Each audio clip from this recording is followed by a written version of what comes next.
Shalom, good evening from Jerusalem, Israel. This is Mr. Lowell Joseph Gallen, founder of the Root and Branch Association Limited, established in the United States of God of Israel, bless America, New York State in 1981. Now celebrating our 43rd year and next week, 44th year. Today is Wednesday, December 25th, 2024 in the Gregorian calendar. And since it is after nightfall, it is the 25th day of the 9th Israelite Hebrew month of Kislev in the Hebrew Israelite calendar, New Hebrew Israelite year 5785, which is 2024 to 2025. Welcome to our annual Hanukkah address to humanity by Our Lady Roseanne Barr, with the session to be chaired. I'm the MC, and I'll be out of here in a minute. That's a long minute. That's an Einsteinian minute, not a Newtonian minute. And the co-chair men, it's Our Lady Roseanne, and the co-chair men, capital Ladymen, Mickey Mouse, MOUSC, right? So is the Greg Tzvi Lifshitz of New Jersey, and his internet radio and TV talk show partner, Mr. Frank Zelenko of Florida, who is much more than just the brother of a great man, which is true, but is the founder and president. And their YouTube. And don't forget to mention his YouTube site, which is the Nation of Israel. Right. Right? Thank you. Right. And on Rumble. And they're on Substack. And on Rumble. And Substack. Frank is the founder and president of the Dr. Vladimir Zelenko School of Medicine, now being established in the New Jerusalem in Eretz Yisrael. Yay. Dr. Zelenko. And he with was the truth, and he was the total truth. He was science. With the permission and consent of Our Lady Roseanne, I am going to present the long introduction. I have the short version, which is this is Our Lady. You didn't even mention Tzvi yet. I did. I'll say it again. The internet radio and TV talk show partners, Greg Tzvi Lifshitz and Frank Zelenko, co-hosts of Nation of Israel, broadcast on Rumble, on YouTube. They're on Substack and Cloud Hub and other places I'm sure I don't know about yet. And they're on Twaddle Twitter as well, and Facebook. X. Okay, let me go, and we're going to say about Our Lady Roseanne Barr. This is a little bit long, but I am authorized to say it by Roseanne herself.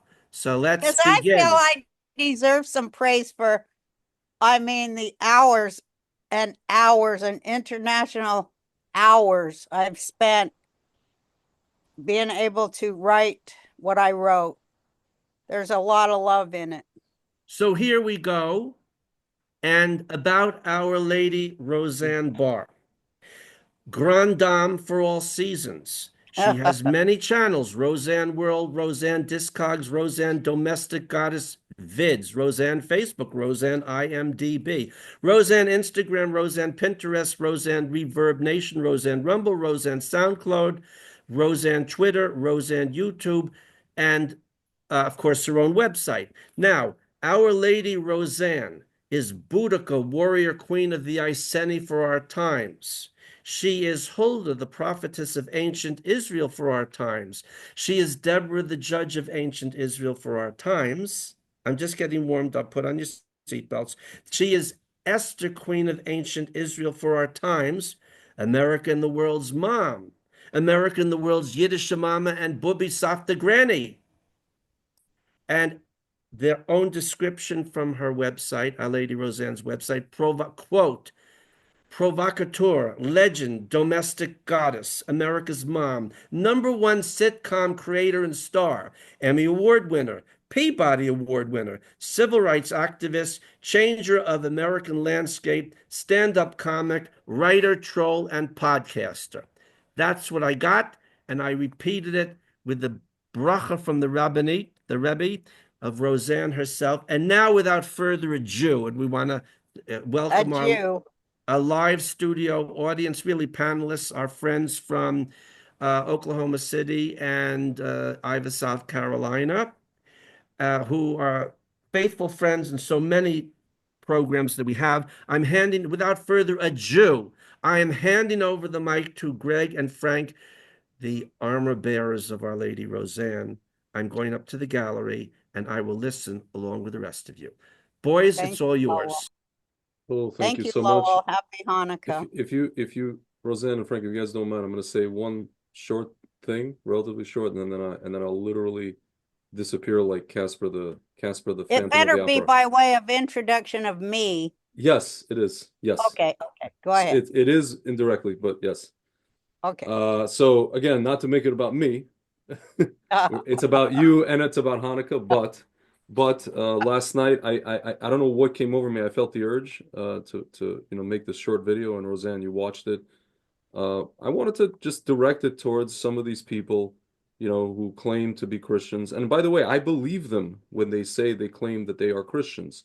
But what I I don't do really, but what I don't really understand, and by the way, they are a minority of Christians, I like to think, but they claim that they're Christians, but they say, they're against Israel, they're against Jews, and they've rehashed and kind of drudged up. Remember I said in my I'm sorry to interrupt you, but remember I said in my I think it was my Yom Kippur prayer, Mhm. I said I figured out it's 20%, it's 51% of them love us, Yeah, and then 30% of them don't see why we matter at all, and yeah, they're oblivious to us and our history, and then 20% hates our guts. yeah.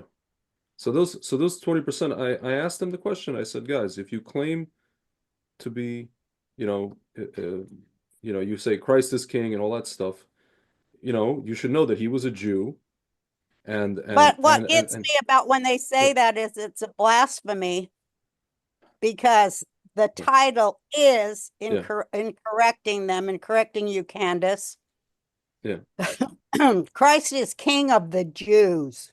He Now sit claimed down. claimed to be, yeah. So I don't understand how they could hate. Rome, with its crown of thorns that they put on his head when they were humiliating him at the Yeah, Stations of the Cross, yeah, called him it, he wore a yeah, sign that said King yeah. of the Jews. So just give And me don't try to erase that correct. with your MK Ultra mind control to rewrite the history of the Jewish people in the Levant. You're absolutely right. Hello. Which is why just give me 120 seconds and I'll delete myself. No, Um, I love what you're saying. no, You're no. So getting I so you're so I getting me yelling like so I was so doing to so poor Frank last So I night. made this video and I asked them, guys, maybe you guys can explain to me, and I made the distinction between, our theological disagreements versus what they think of us and what they think of Israel, whether or not Israel belongs to us, etc. And then you commented on it, I guess, this morning. So I think it's so appropriate because that's really kind of what Hanukkah's about, really, because we It still have is. we So still have don't this. ruin my mojo. No, no, no. So we still have this residue still from that we're fighting this kind of Greek world that That's what can't, Frank said. It never ended. it never It's ended. ongoing. And they can't accept that, that we're back and that this whole thing is No, connected no, to the no, no. I've temple. got the answer. I've got the answer. Don't hex nothing. Don't what? Don't say nothing. Don't Okay. say any Okay. more words. Okay, go on to Frank. So Wait, I'm supposed to I talk love now? you though. I just wanted to, I mean, I just wanted to say that I think today it's appropriate that we're talking like this today, and It is. it's not an accident that, you know, Christmas fell on Erev Hanukkah this year. And No, it's no accident. Nothing's a dang accident. yep. And Hello. and it's important. And That's what the yes. book of Esther proves. Coincidence is how God moves in the world, and he also moves beyond he goes above, what's his name? Oh, dang. My favorite singer, uh, Cohen. Oh, Max. Oh, Leonard Yeah, Cohen. Leonard Leonard. Cohen. He says in that song, Suzanne, he goes, he's talking about Jesus, and he goes, he walked upon the water and sank beneath your wisdom like a stone. Isn't that great? He sank beneath your wisdom like a stone. I just love that line. But it's all about all of that. But Yeah. the arrogance with which they come at their source is what Zohar says is being removed. Okay? The Right? arrogance. The arrogance which they come against their source, which that means ignorance. The Yeah. arrogance with which they attempt to destroy their own source is suicidal. And that's what happens when you have arrogance and ignorance within the human consciousness. Well, it's on time because Yeah, all the the Mefarshim and the Zohar and many others say in the times of Mashiach at the very end, the Sitra Achra will self-destruct. that's what it says, and that's what they're doing. And that's why I wrote what I wrote.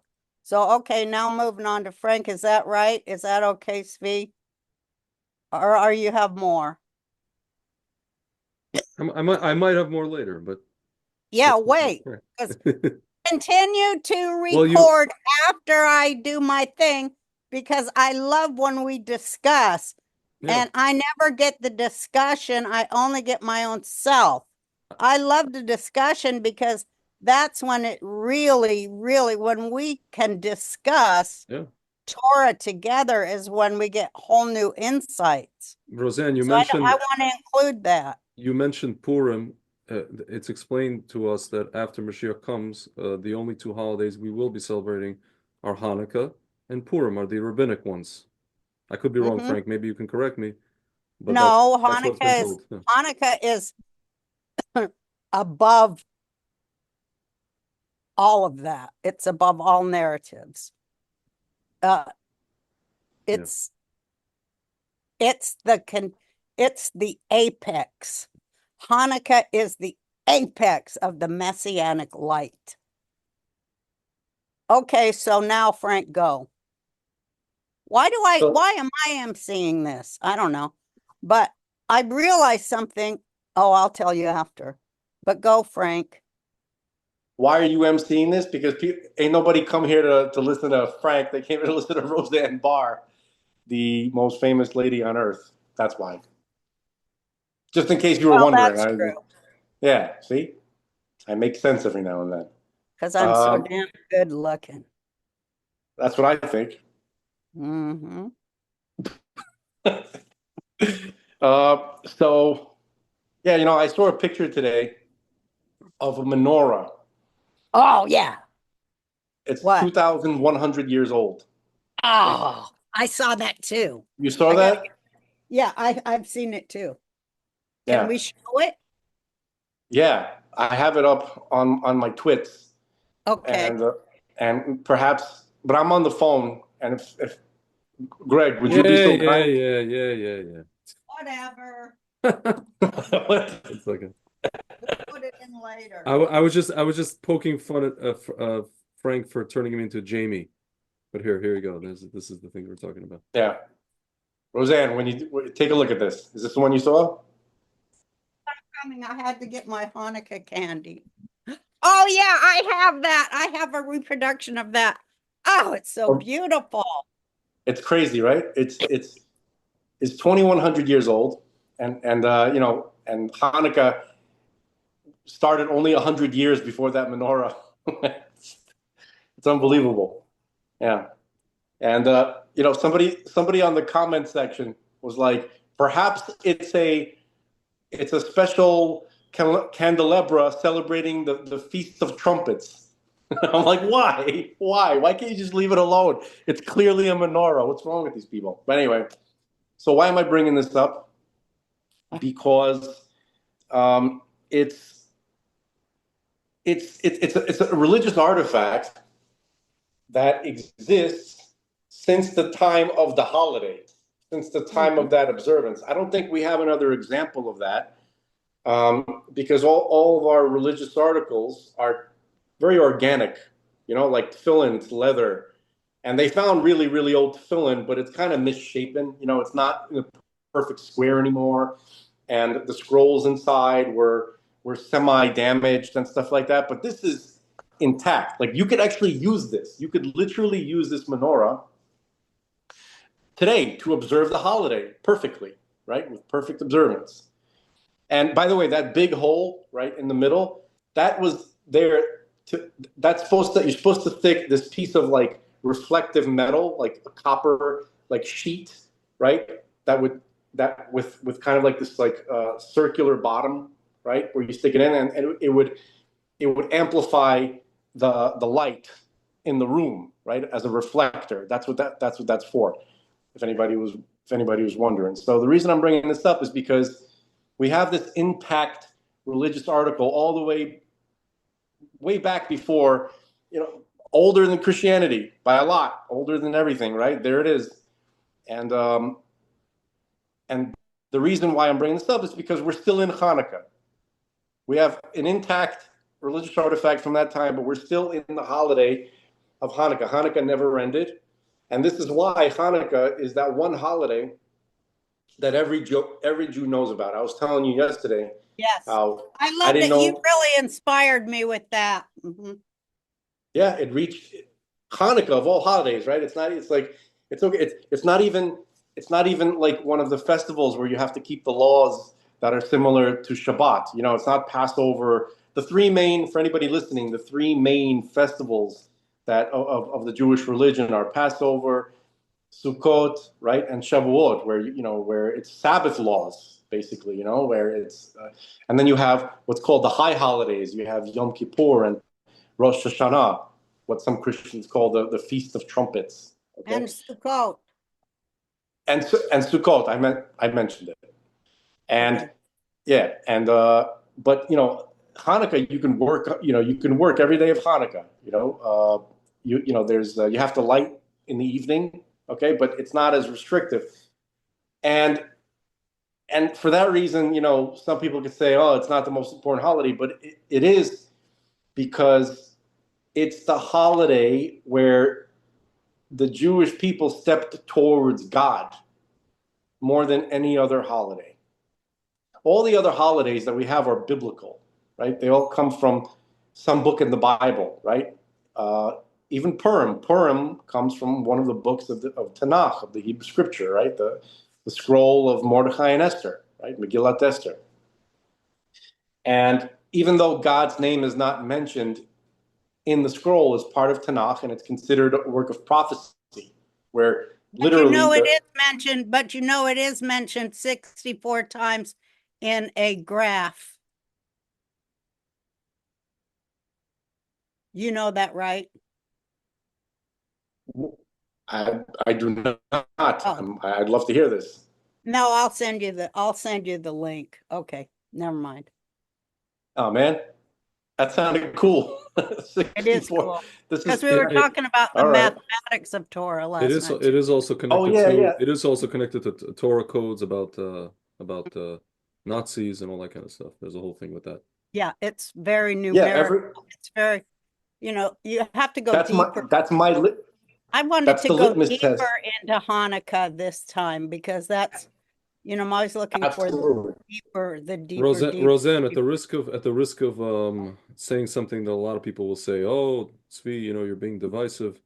I think Hanukkah is probably the most instructive holiday for what we're seeing in the Jewish world today, which is basically the battle between the so-called reforms and Reform Jews and all these like J Street and Jewish Well, in all my and all that. addresses on here, thanks for letting me interrupt you. But in all of my prayers and my addresses on here on this channel, I have always addressed this Jewish civil war between students of Torah and the Arab Rav. And I have That's Hanukkah. said for several Rosh Hashanahs now, and I've narrated for you what Torah says will happen, what Zohar says is happening, because Zohar is a time travel, it is a time machine, speaking about now. And it is the messianic light of the world, and it is Yes. getting to be revealed. But here's what you don't know. the temple menorah is what it's all about. Now, that one you showed, I thought it was gorgeous. And, the bad part of me says, that looks like I could use it for a marijuana pipe. I just have to say that's what came in my evil head. But that's understandable. We appreciate the admission of your humanity. That's what we Jews are about. I was reading deeply into archives because I have my trolls everywhere. I just want to come out as being part of the community, beginning with the 17th letter. I am in that community. I am not. But I am Roseanne, not versed in can the I just say community. You'll tell me about it another Roseanne, time. can I just say a side thing? It's funny that this is that whole thing is connected to number 17, because the number 17 in Judaism is Tov. Esther. Is Tov. Tov is the letter that created the cosmos. It's just funny. I don't know if they chose it's it not because of funny, and it's not a coincidence. It's math. Yeah. Correct. It's Torah is math. It's nuclear fission or whatever the greatest thing you could think of. It's a time-traveling, living, growing, breathing vehicle of light. And what is the menorah? The menorah holds the messianic light for the world. Hello. Quite literally. That's what it is. And you can see it in the Arch of Titus, which everyone must pass underneath in order to enter the city of Rome. Go to the Arch of Titus to see the temple menorah as it was carried from the temple to Rome by the Templars, who are the illegitimate sons of Pharaoh. Okay. And it was taken to Rome along with all the Jewish women and all the learned Jewish men and the youth, and carried into slavery under Pax Romana, where they say they have it, but it doesn't matter that they say or what they say or who says. There it is in its full glory, the replication on the Arch of Titus. Symbols are very, very important and must be seen and understood in order to beat again the people who are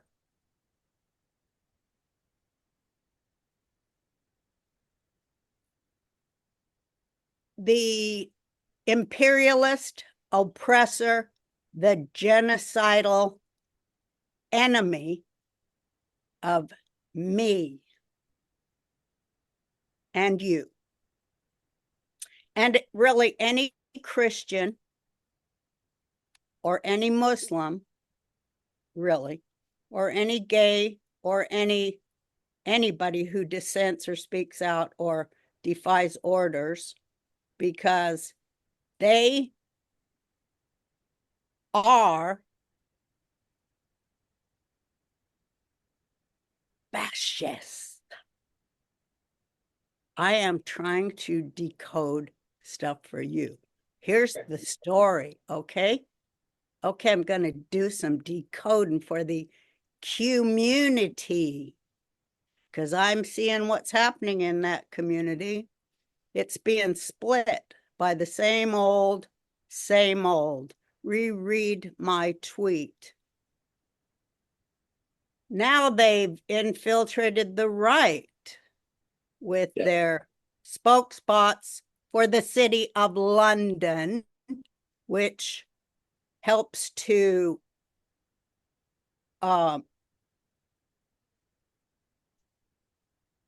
grift,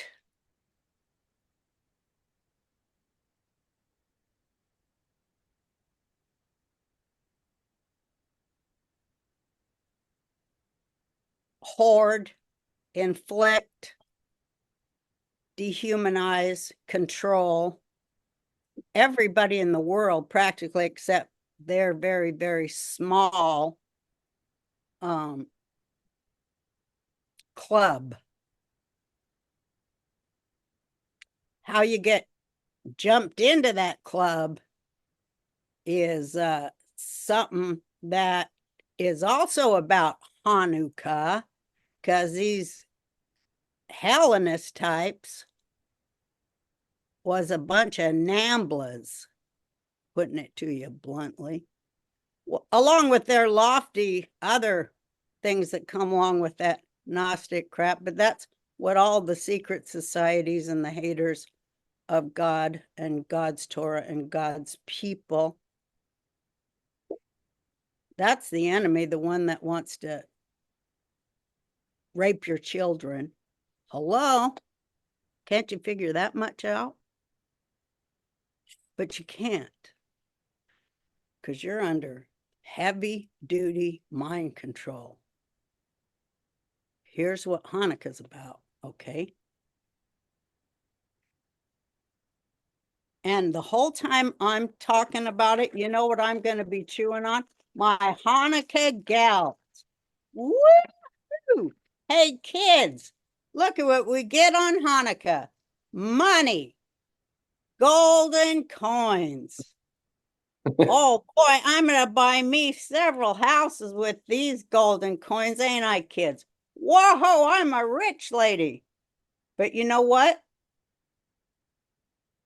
Something's inside this gold coin, because this is gold, and gold, like, I guess you can find that wherever.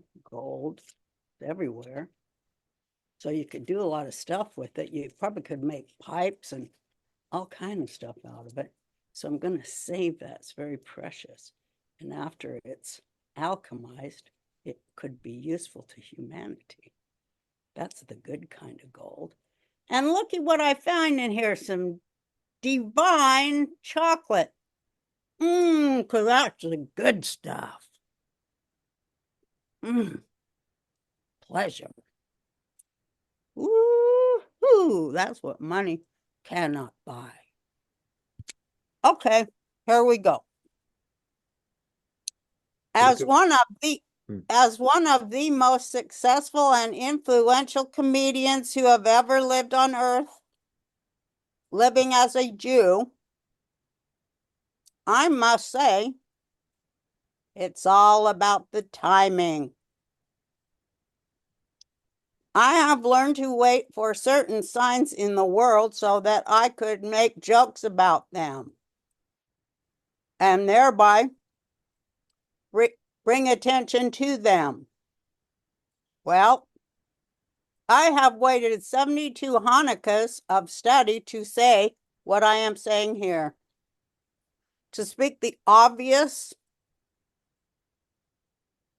I got to put on my dang glasses. Wait, oh, they're on my head. Sorry. I bet that reminded everyone of their mom. I have waited 72 Hanukkahs of study to say what I am saying here. I speak the obvious that everyone else seems to miss about why we Jews are God's chosen people,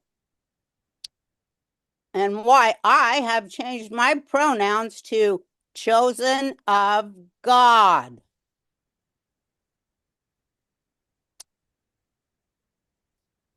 We Jews exist to manifest the actuality of the genetic memory of holiness on earth.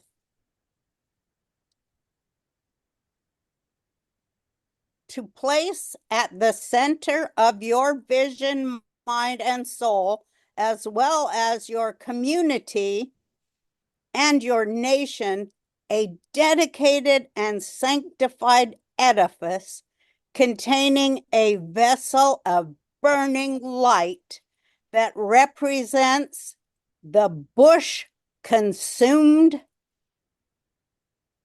by a different sort of fire. A fire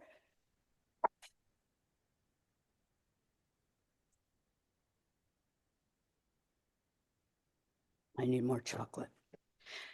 A fire that is not. I think you need more. I think you need more wine. Also, I didn't even get me no wine. Oh, hells yes, I do. Hold on, I gotta go get some. Thank you. You're so right. I gotta get red to manifest. I'll be right back.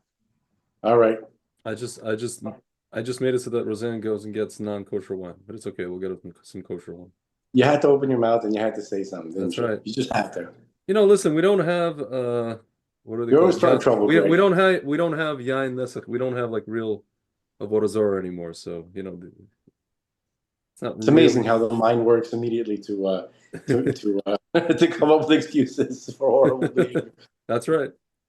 I was struggling. Me and my dad over here. Like all of a sudden, as Roseanne is doing her Hanukkah prayer, the damn fire detector, smoke detector, starts going off.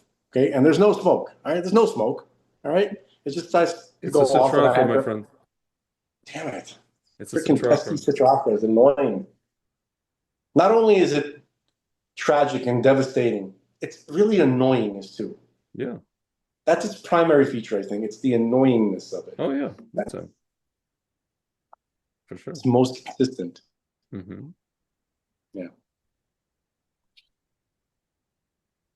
It's funny the responses I got on this video that I made last night. Some of the responses are focused only on Mr. JC and for people to push the JC agenda on me. And you should have let me instead of bringing it up here. Yeah. You should have let me respond. Where you were asking the question, and I can play devil's advocate. I'll take the role of the Christian, and I'll explain to you what the problem is. Not the Christian, but the Candace. It's not the typical Christian. Right. No, but there's still something. It's not. There's not a full. Yeah. It comes from the same place, except the response is different. Yeah. They're Christians. They take different paths, but they still have the same issue. Most of them. Yeah. Okay? Which is that Jews, in their view, rejected Jesus, or the basis of the Christian religion, in a lot of ways, is based off of the Jews' reaction to it. Yeah. That's how it was constructed. That's what their perception of it is. Yeah. Okay. So it's kind of like a part of the foundation of the faith is the Jews' reaction to it.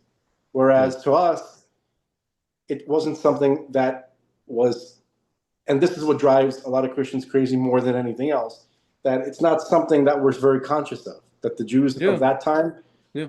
And the only reason that Jews are conscious of Christianity now is because of the attacks from Christians. To us, to people like you and me, it's just literally just a theological disagreement. No, That's all I it have is. information on this subject during here. I want to get back to it. Here I'm back. I couldn't find any red, so I just have to have white. Bottle of white, it's fine. Just like one nice, glass. That's all I'm drinking. I wish I had cigarettes and booze. I'm always stuck with no cigarettes and no booze.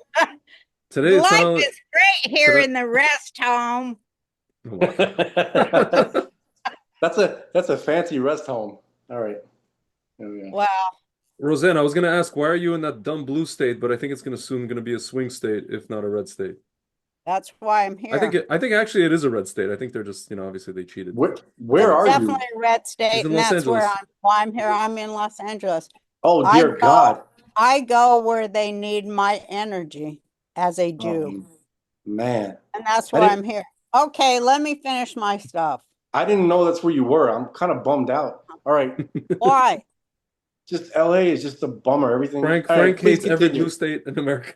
That's why the thinkers and the communities here, because it needs us. We're the spiritual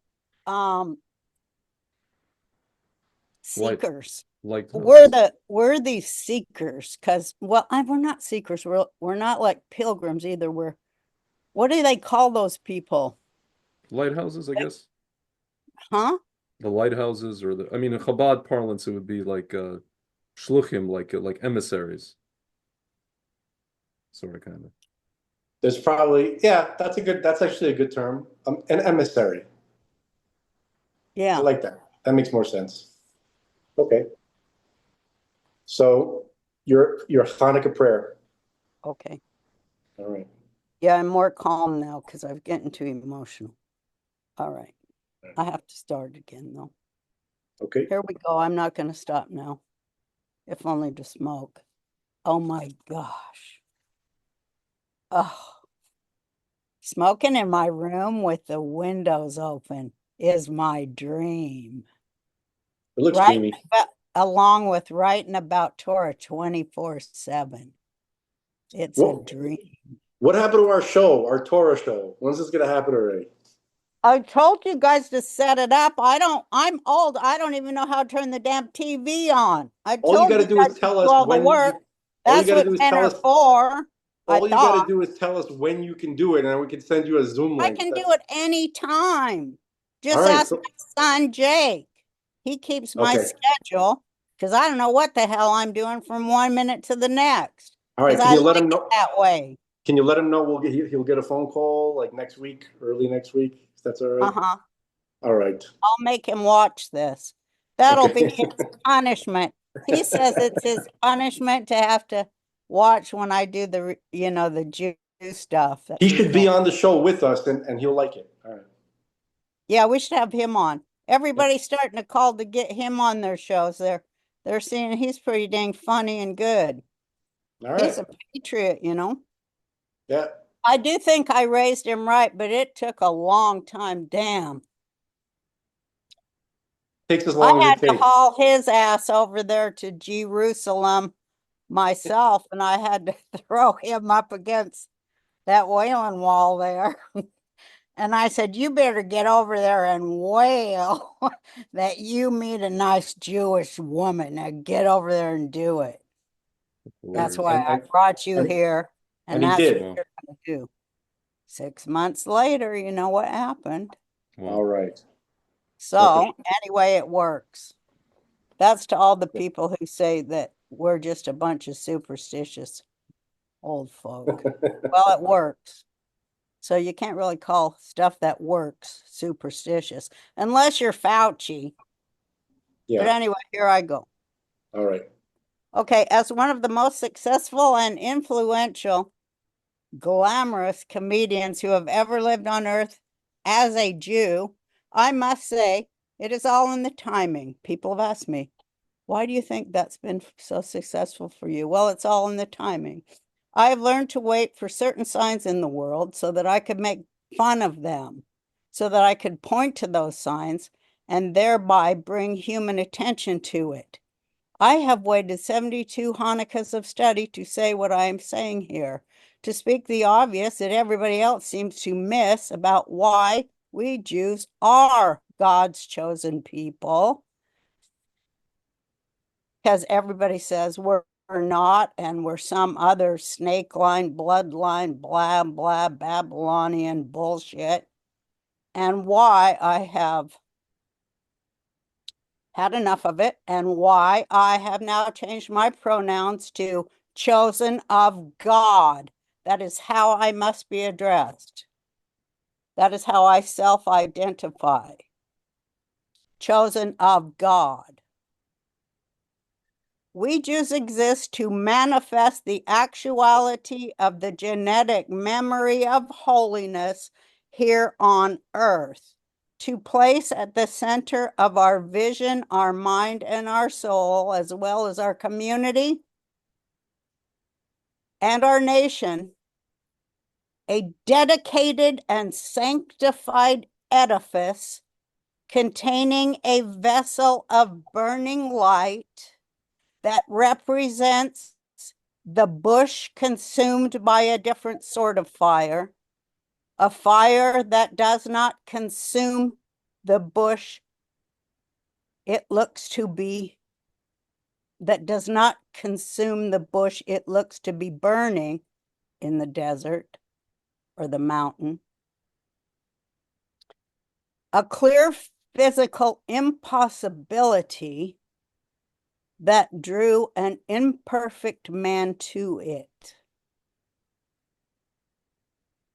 Himself to become consumed by a voice emanating from within it. It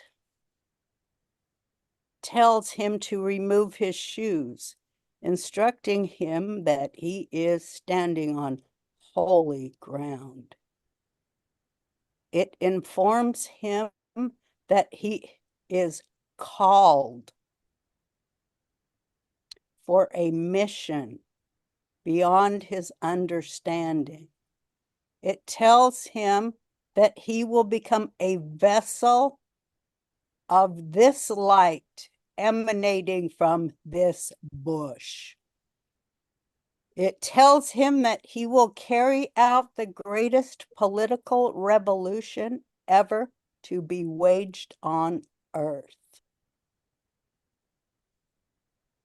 The rescue of Abrahamic spirituality in a nation enslaved to idolatrous masters.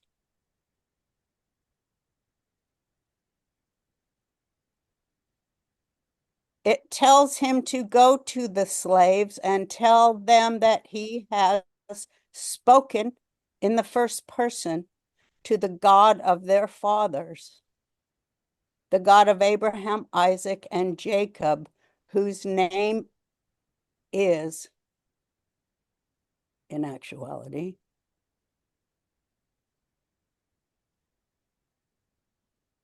and he tells him this because this is what happens to him. I should have written it like that, because Moses says, how do I know who you are? And what is your name? Because he was just living with his first wife, and they were not Abrahamic.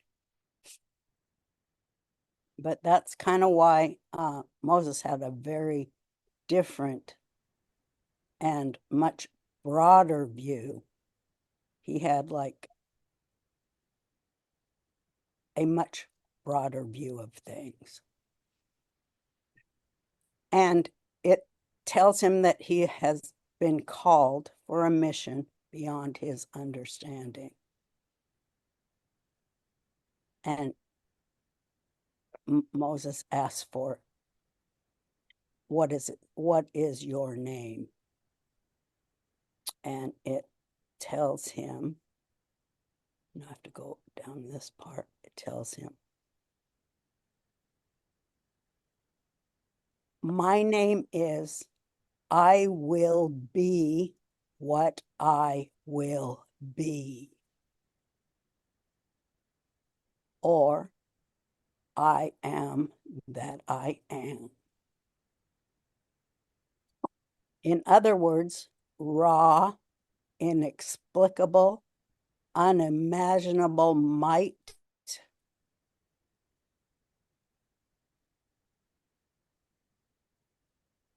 even over the physical world.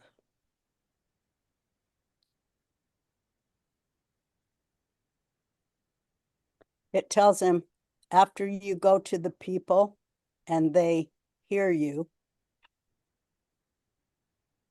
and understand who you are and what you're saying, consensus, then go to Pharaoh, the king, and say the very same thing to him. This is almost exactly the same thing as happened in the book of Esther, when the might of Rome and Persia was laid low. The king above vanquished the king below, using a human vessel to make the connection between heaven and earth. Moses was told that he would lead the nation out of Egyptian bondage to a new place flowing with milk and honey, where the laws, history, culture, and sovereignty of the rescued world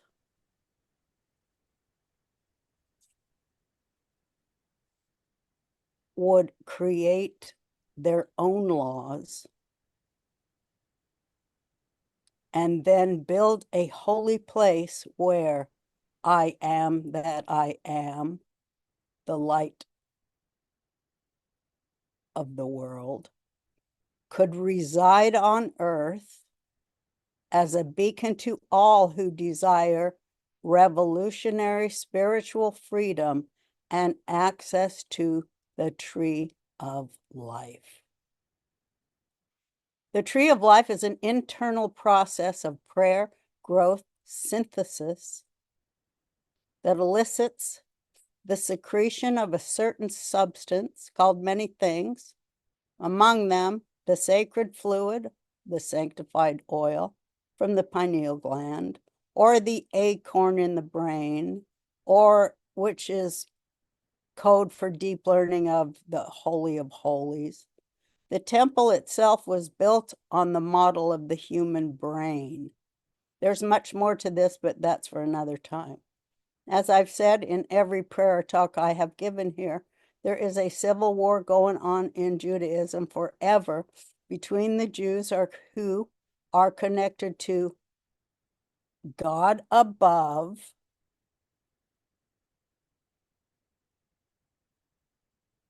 and those who are connected to the God below. We are here to decide through our own free will which one we will serve. Will it be the light or the darkness? Everyone asks, what is a Jew? Who is a Jew? People say it's one born of a Jewish mother, which is fine. I was, all my mothers were, and their mothers, and their mothers, and their mothers, and their mothers, and their mothers, and their mothers, and all the way back to North Africa. But allow me to give my own definition, which is in my book, Roseanne Barr. A Jew is one who believes that all those other Jews are wrong.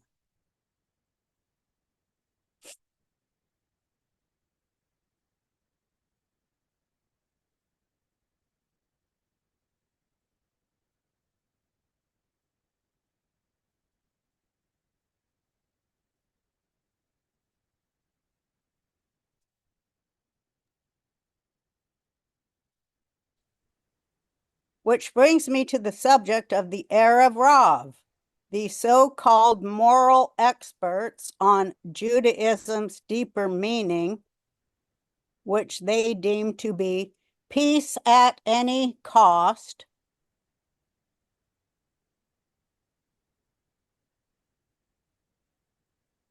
which is the greatest moral vacuum of suicidal empathy that could only be born of diaspora, nurtured in intellectual captivity to Jew haters who've never even looked at a map of the Middle East, but know that Israel is the fulcrum of everything unholy, unrighteous, and unmodern, an occupier of what they feel rightly belongs to Arabs, Turks, Christians, or anybody else but Jews. How funny that Hanukkah itself is about that very civil war. I just said that thing about Jews are people who say the other Jews are wrong, because I wrote it a long time ago when I was feeling the whole fracturing of my leftist mind, because I just got so sick of hearing leftists goes, when I would say, but God gave Israel to the Jewish people, and I was a leftist, and they'd go, well, he said, you mean, I mean, everyone had that family at Passover where somebody would stand up and go, can we pray for the dead Egyptians too? Their dead children, it's that. And you were just about, you'd cooked, and they were eating it with both hands, never did nothing to help you. And they had the audacity of hope, as Obama would say. They had the Roseanne, can I say something really quickly? Can I say something really quickly? What? You mentioned this whole thing of I'm thinking about American Jews standing up and doing this. Soviet Jews, even the ones that came to America, you would never hear such a thing at a Pesach Seder, because there were no Seders. No, I mean, I'm talking about here. Let's say the Soviet Jews that came to America. The Soviet Union, if you write out, you want to talk about gematria, if you write out SSSR, USSR, Samach Resh, that is gematria 380, which is the same gematria as Mitzrayim. So there's no possible way people like myself would ever say, oh, the Egyptians, the poor Egyptians. We left Mitzrayim. Goodbye. Only American Jews could. I was getting to that part. Yeah. I was getting to that part. Funny how Hanukkah itself is about that very civil war. Thank you, Frank, for when we talked last night, you helped me clarify this.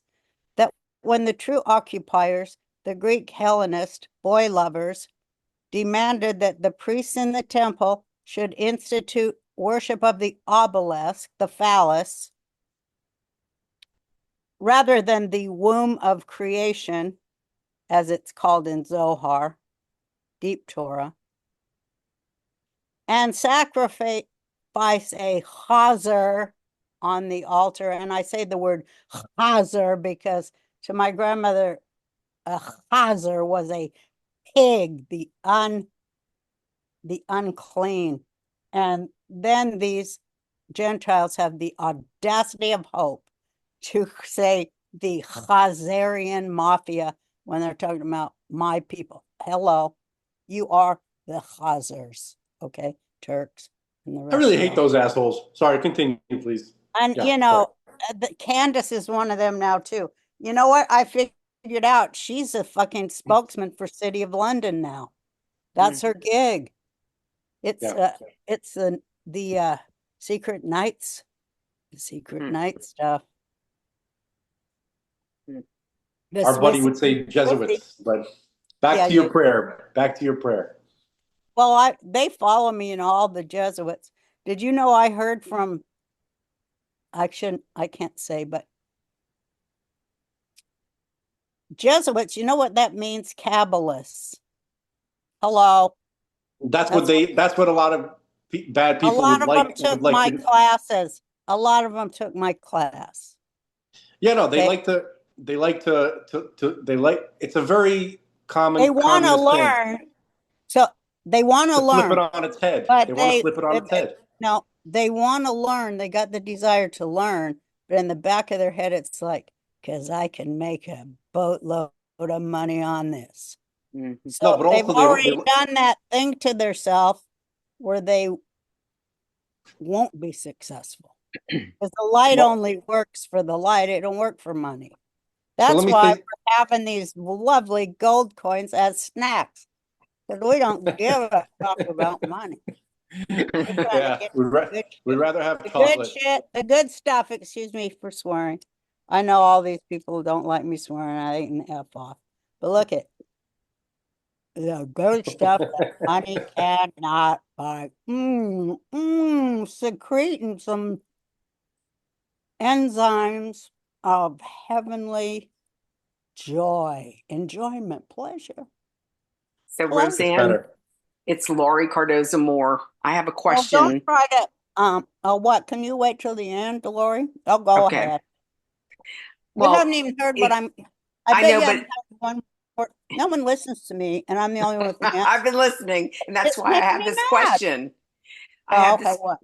I have this question in What? light of everything, the Zohar, in light of everything that we're witnessing happening, unfolding in our generation, our lifetime. The whole Go watch issue. Billy Phillips' classes. He tells it way better than me. Go to Billy Okay. Phillips.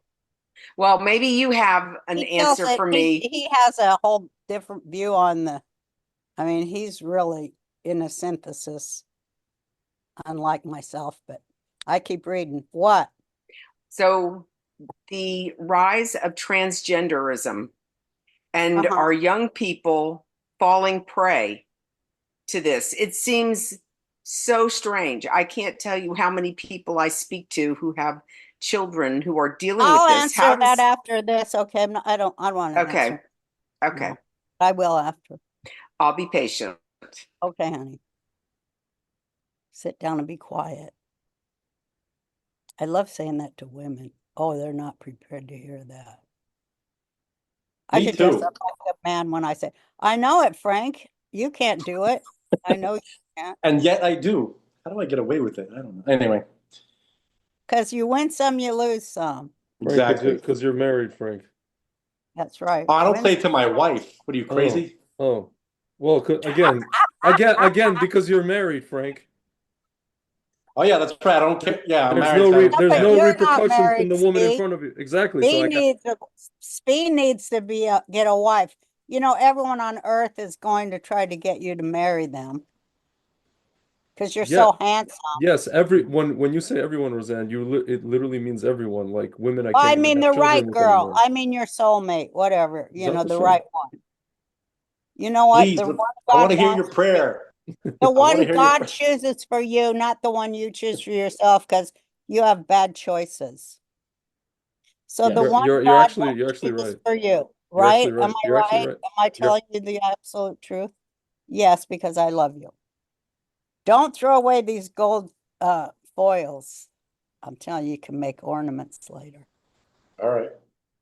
Okay. You could make your own menorah. Little toy one for the dollhouse. All right, back to this.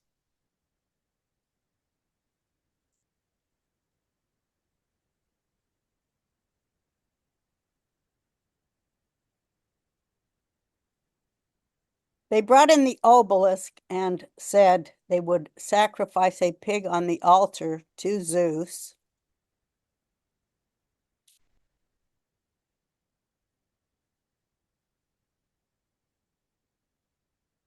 Speaking here, I have to say that I had to remove this one tweet before I could get a job at ABC. I had to remove this one tweet that I sent to the Pope because, you know, the Pope was letting people tweet him. This Pope, good. All right. So I said, when will you pardon the Jew known as Jesus Christ for refusing to worship Zeus in your temple, in the temple of Rome?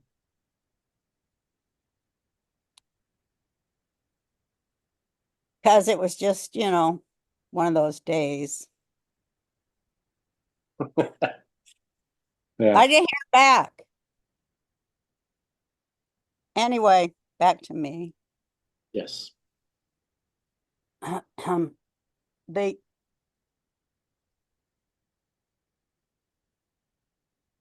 when the occupiers, the Greek Hellenists,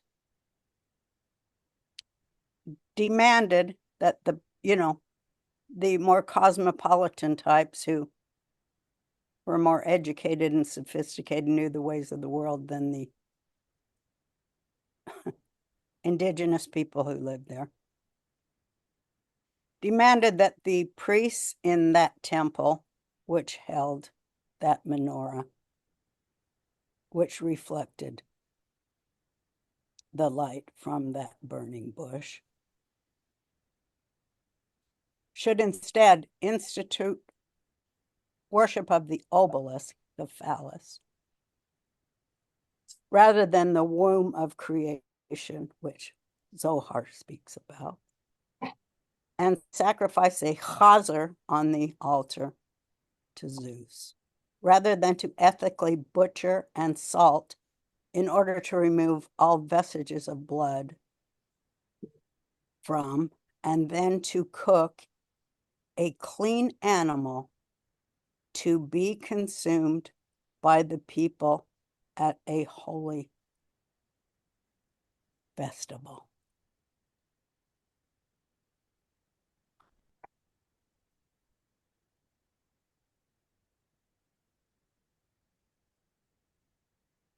When the colluding priest, which is what the Erev Rav are, stepped forward to butcher the pig, he instead found himself butchered by the arrow shot from the bow of one Matisyahu Maccabee and his sons, who were Torah lovers, rabbinical students, and their rabbis, their teachers. As Frank said last night, picture the typical Torah student and the rabbis. Okay, these guys rained down Gnostic hell on the soldiers. They, like Judith did before them, the reason we eat the sour cream on the latke, but we'll talk about the food after. She used salty cheese and charm to lull, what was his name, King Hosferatu or something, King Hosefarius or Hosferatu, I call him. Holofernes, something like that. Yeah, Holofernes. Into a drugged post-coital sleep.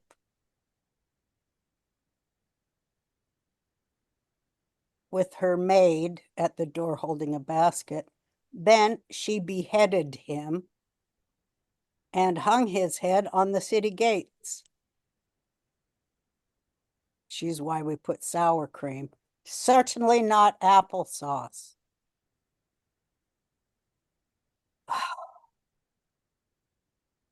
Yehudit.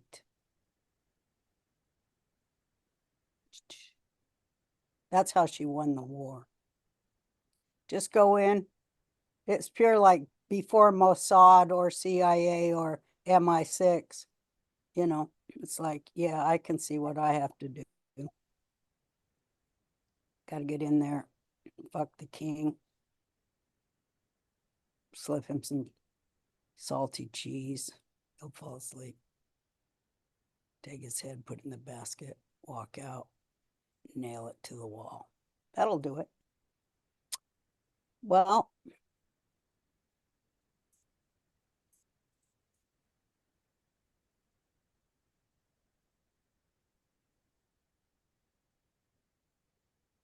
in the Catholic Apocrypha, it says that the Greeks were terrified because the Maccabees and their side paraded the severed heads of the priest class colluders up and down the streets, which reminds me of someone I used to know, and her name was Winnie Mandela, but she, like all the left, went too far. Went for the kids, not good. Okay. That is why we light candles on Hanukkah, the big Hanukkah secret. The oil to fry the potatoes in. We won the war for fried foods. But we won the war against the Erev Rav colluders against God, and thereby defeated the secret societies of child slavery and vertical rule that they sustain.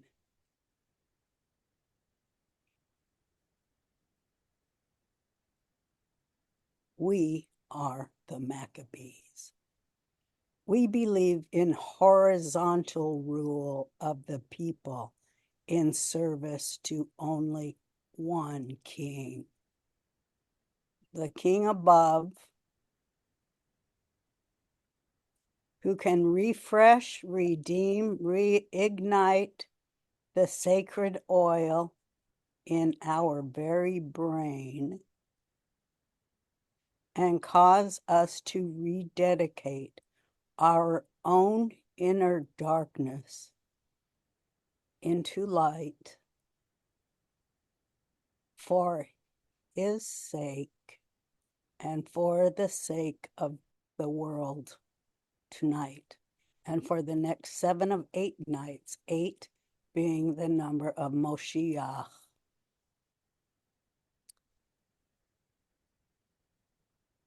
What does I will be what I will be or I am that I am mean, really?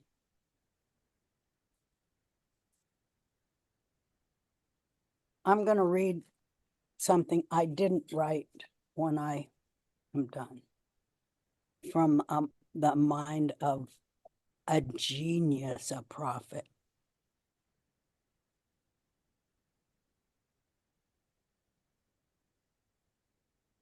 What does I will be what I will be or I am that I am really mean? It means immortal, supernal energy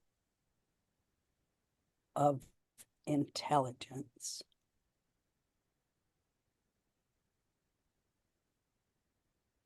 Everything out of nothing. One big everything.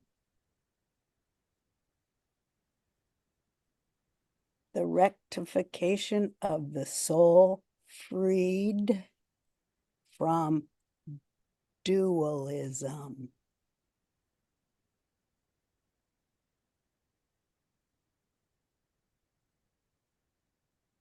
Which is the tree of the knowledge of good and evil.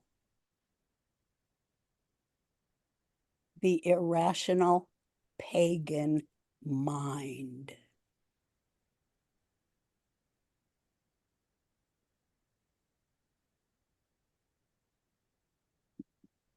Doesn't matter what you look like or where you come from. This is for everybody. The revelation of the Zohar, the brilliant light. That's what Zohar means.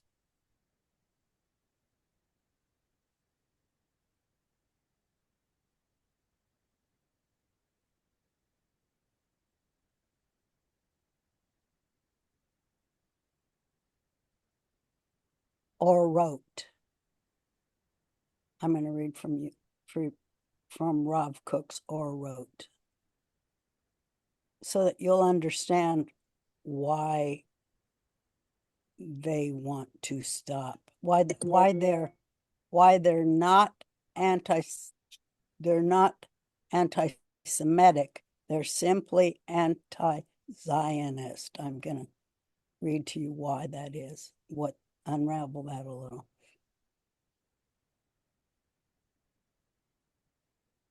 In short, what will be is.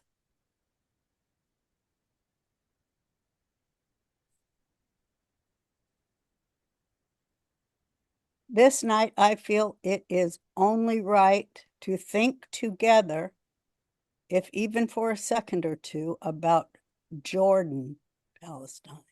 That was the original name, Jordan, Palestine, in the original two-state partition. So the two-state solution has indeed failed under international law. You better look into that, ICC. Anyway. we need to think together just for a minute or two or a second or two about Jordan, Palestine, the Hashemite royal family there.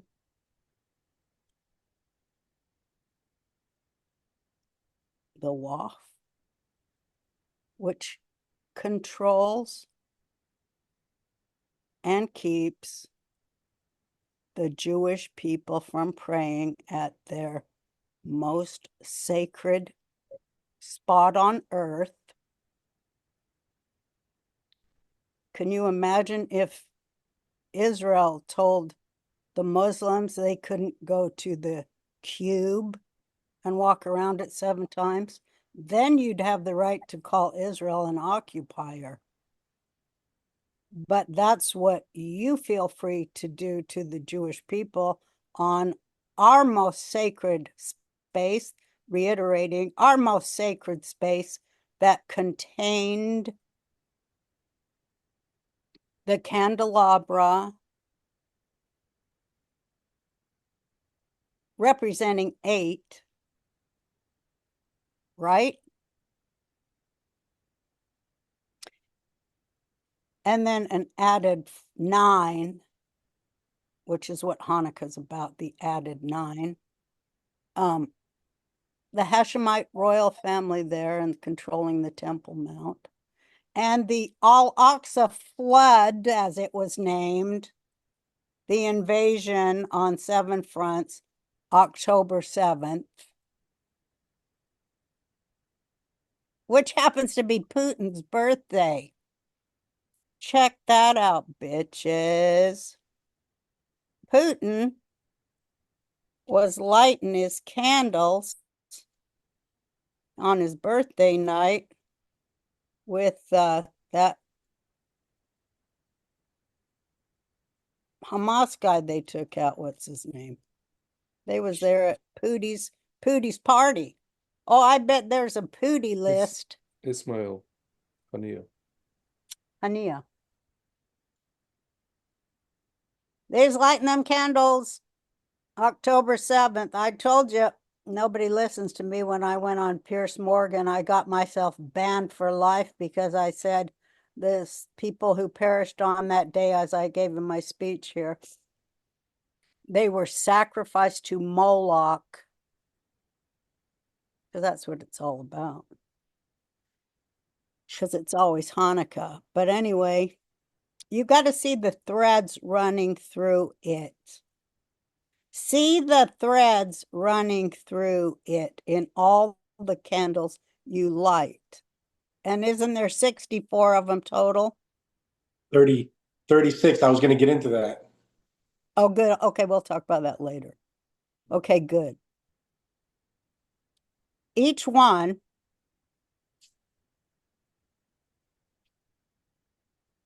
see each thread through this story now. Set sail on those subliminal seas this Hanukkah.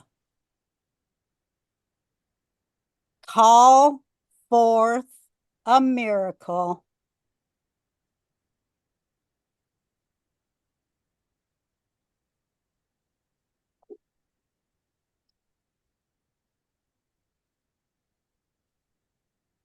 Like the people who prayed over the one container of oil did.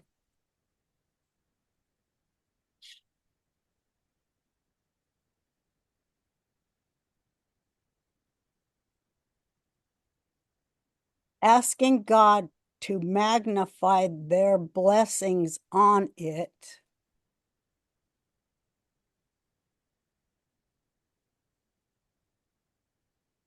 And increase it by the number of Moshiach.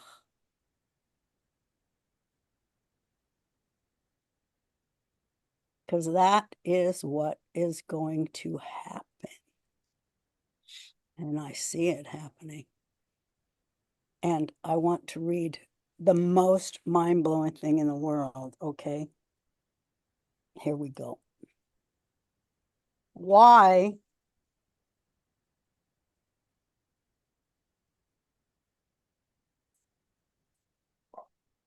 This is or wrote. Three of many. Rav Kook. European nationalist philosophy rejects foreign Judaic ethical influence. In Israel, ethics are natural. Exile purified this nature of Israel. Through the Renaissance, the disembodied natural spirit will concretize the connection of past and future.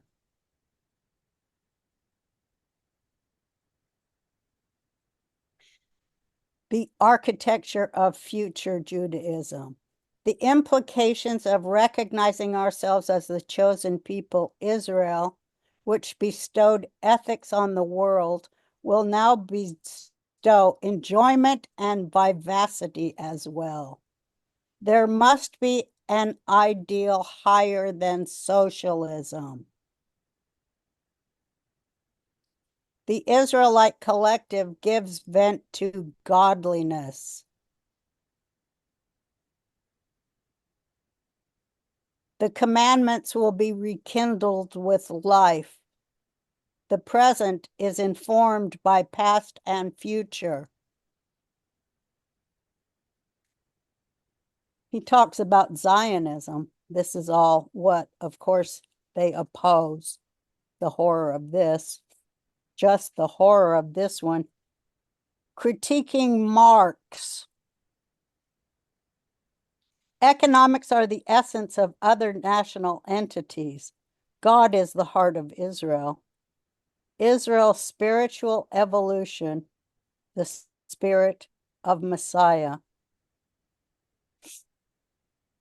The cosmic love affair. The Song of Songs, an expression of Israel's love for God. The well of the righteous, salvation for all, treasures of the Zodic spirit, resurrection of the dead, return, Messiah. Setting God free. The divine existential quest of the people. It's clouding over in exile. In exile, God shrinks the divine light of the cosmos to fit the people in their reduced state. Thus, the salvation becomes the salvation of God himself, as it were. The light, and all this why? Uplifting the sparks within, labor, language, and science. The righteous man's love of work. The union of the righteous of the generation with the common laborers, which is the mustard seed, really. The conversion of the curse of work into a blessing. The sanctification of all languages and wisdoms of the world. The influence of the holy tongue. Illuminating the embellishments of modern societies. The two great luminaries, faith and love. Contemporary civilization is predicated on disbelief and hatred. Torah is love, and mitzvah, faith. Connecting to the righteous.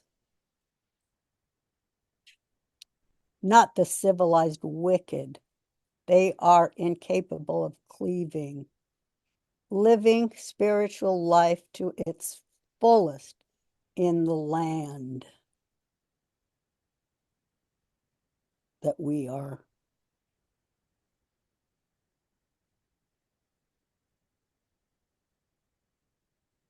from.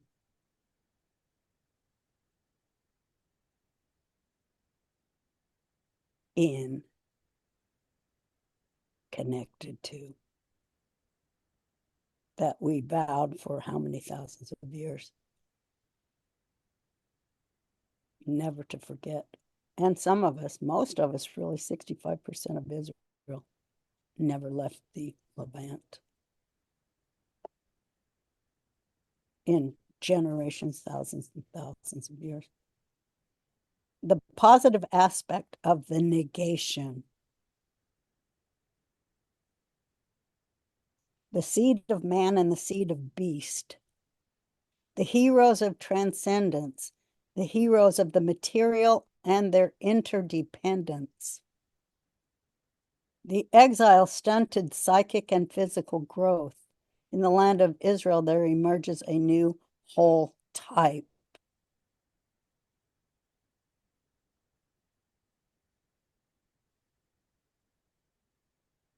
The indivisible unity of the nation.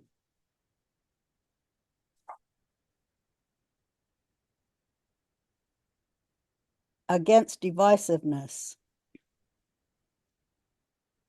Welcoming new souls. The return of scattered lights through the multitude of new souls of a created people. The purification of secular nationalism. From love of Israel to love of Torah.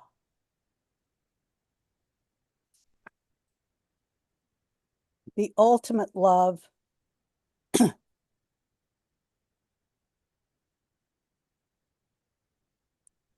learning to love the nation.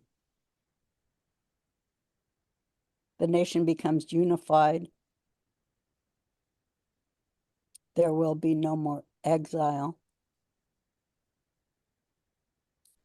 Political and social organizations become principles of Torah. The divine two responses to nature. Sanctity in opposition to nature. The holiness of the land. The sanctity in harmony with nature. The Israelite poet, a redemption beckons. The national poet of Israel becomes the poet of nature. Like David. I see with my eyes the light of Elijah's life rising. Elijah heralds the holiness of nature.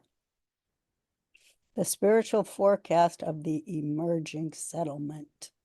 The people, once solidly rooted in the land, will grow organically toward a life of observance.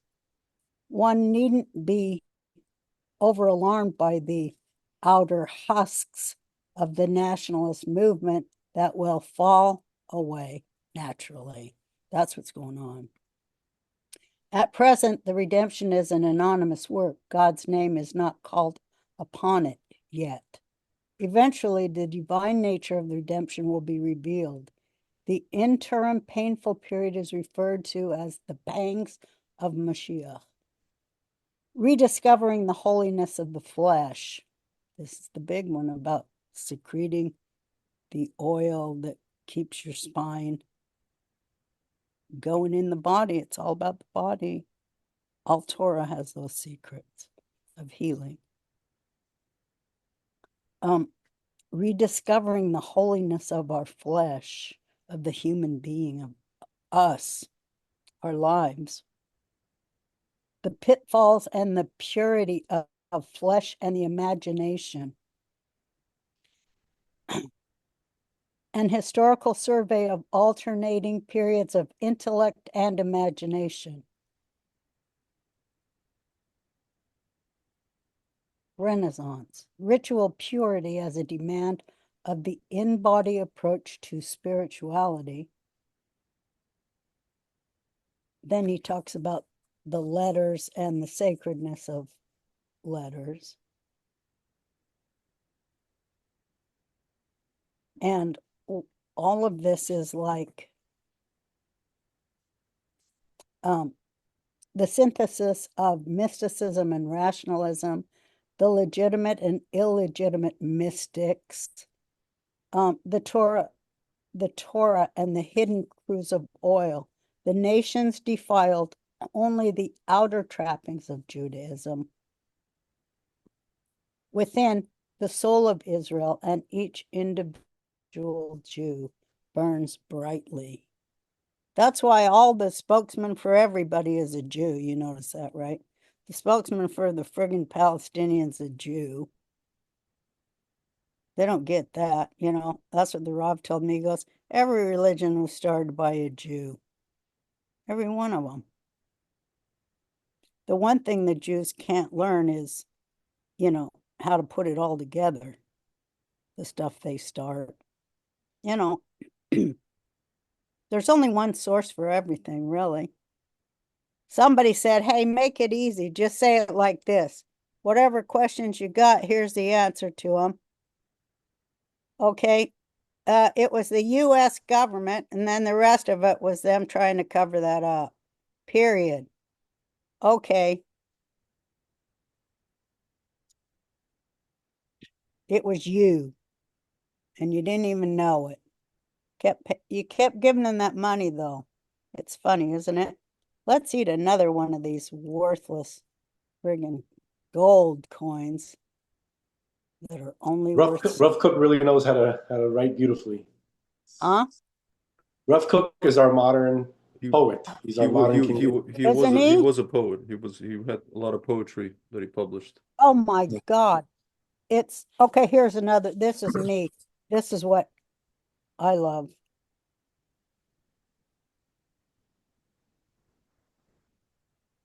Atheism, cleanser of belief. In exile, the nation will make do with the foggy notions of God. With the national renaissance, the concept of God must be purified. That is the raison d'etre. I love that he uses the French. That is the raison d'etre of the passing phenomenon of atheism. I like that you say it American. It sounds better. It does. Because it's like, okay, we're paying for the whole damn thing. That's why we're working so hard to pay them taxes, to pay off all the grifters. Right. The croissant. It's trying to kill us. That's what I mean. Their arrogance and ignorance causes them, the left, to kill their own friggin' tax base. How the hell do you do that, man? I know they eat the floor they eat the very floor on which they stand, which is hilarious, tragic. They don't care. Yeah. But what was it? But that's what was so great, because at Hanukkah, they lost, you know, they just lost their damn minds, and everybody saw it, and then they had to lose their heads. That's the French Revolution in a nutshell, too. Yeah. Can I say just a couple of things? I just want to end it by saying, may everyone have a lovely lighting of all those candles. And the math is that each night you will receive 8 times light for a total of, you figure it out, 8 times 8, 64, 10, 10 Sphirot. Oneness. When these people like ourselves that feel connected to a history, a time, no, I won't say a time, but feel connected to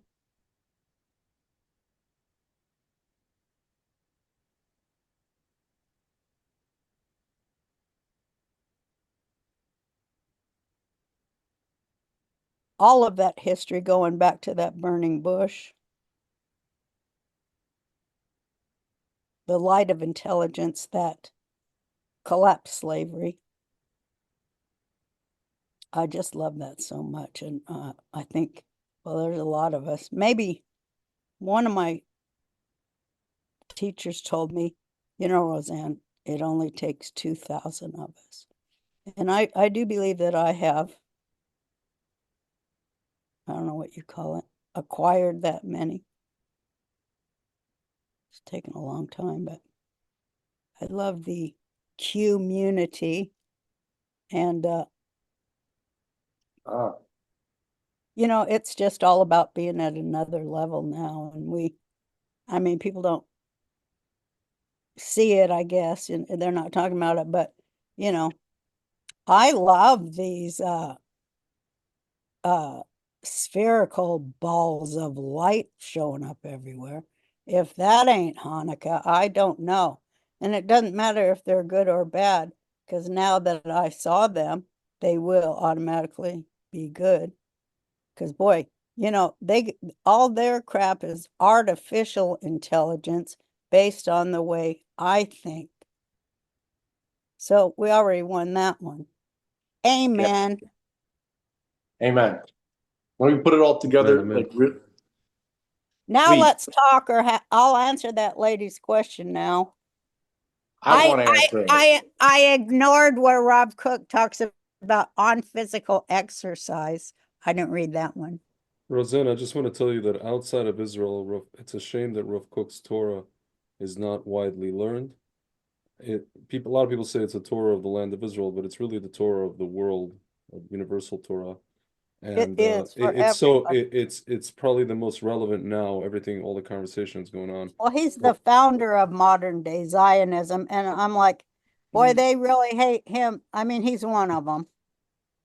I don't even know if he would call it. I don't even know if he himself would call it Zionism. He would just call it the return of the Jews to the land of Israel with Torah, right? And Zion, to to Zion. And you don't think Zion is for the temple? Of course it is. Of course it is. Okay. Yeah. But I'm talking about, like, he wouldn't put any labels on it, like political labels, like these people are, oh, Zionist organization, this and that. And I'll tell you, I was burned up so bad when I went over there to the Temple Mount with my mother there on Purim that one year, and seeing all these pedo looking types going in and out, and me and my mom couldn't. I was damn mad that day. Yeah. For the folks at home, they don't let Jews pray on the Temple Mount, even the part that we're allowed to go on.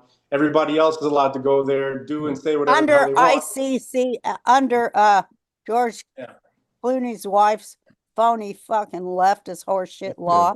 I already said amen, so now I can swear. I mean, combined with the walk, except for Jews, Jews are not allowed to pray on our Temple Mount. That's still the status quo. It's combined with Jordanian. Yeah, because you know what's down there. What's down there, the kryptonite to all their crap. I took a picture. Check this out, you guys. I'm sorry, I never talk to people, so I have to talk a lot. But I took my grandson's Superman toy, and me and my mom was standing there posing with the Superman toy for that very reason, that Uber mentioned shit. Yeah. Amazing. Once I get inside that place, and I will, I'm trying to think of the proper disguise, because it's all about bribery, A lot of them guys, they'll be bribed into taking me in there. Trust me, I already done it. The wonderful thing about the Palestinian Arabs, or whatever they are, Arabs, the most of them is Egyptian and from Jordan, Palestine, Yemenite, Iraqi, right. Morocco. Wasn't that the original two-state grift? Yeah, Jordan. Yep. The first separation of, Israel, Palestine into two states, of which the Palestinians got 70% of, and then they say we're occupying the remaining 30. Or whatever the numbers are. Prior to that, they wanted to be Syrian. They wanted to be part of Damascus. Yeah. Those Druze, they gotta Israel needs to recognize the state of the Druze and just give them friggin' Yemen. The Druze want to be part of Israel, so I know it needs to access Yemen with all the Druze and whoever else wants.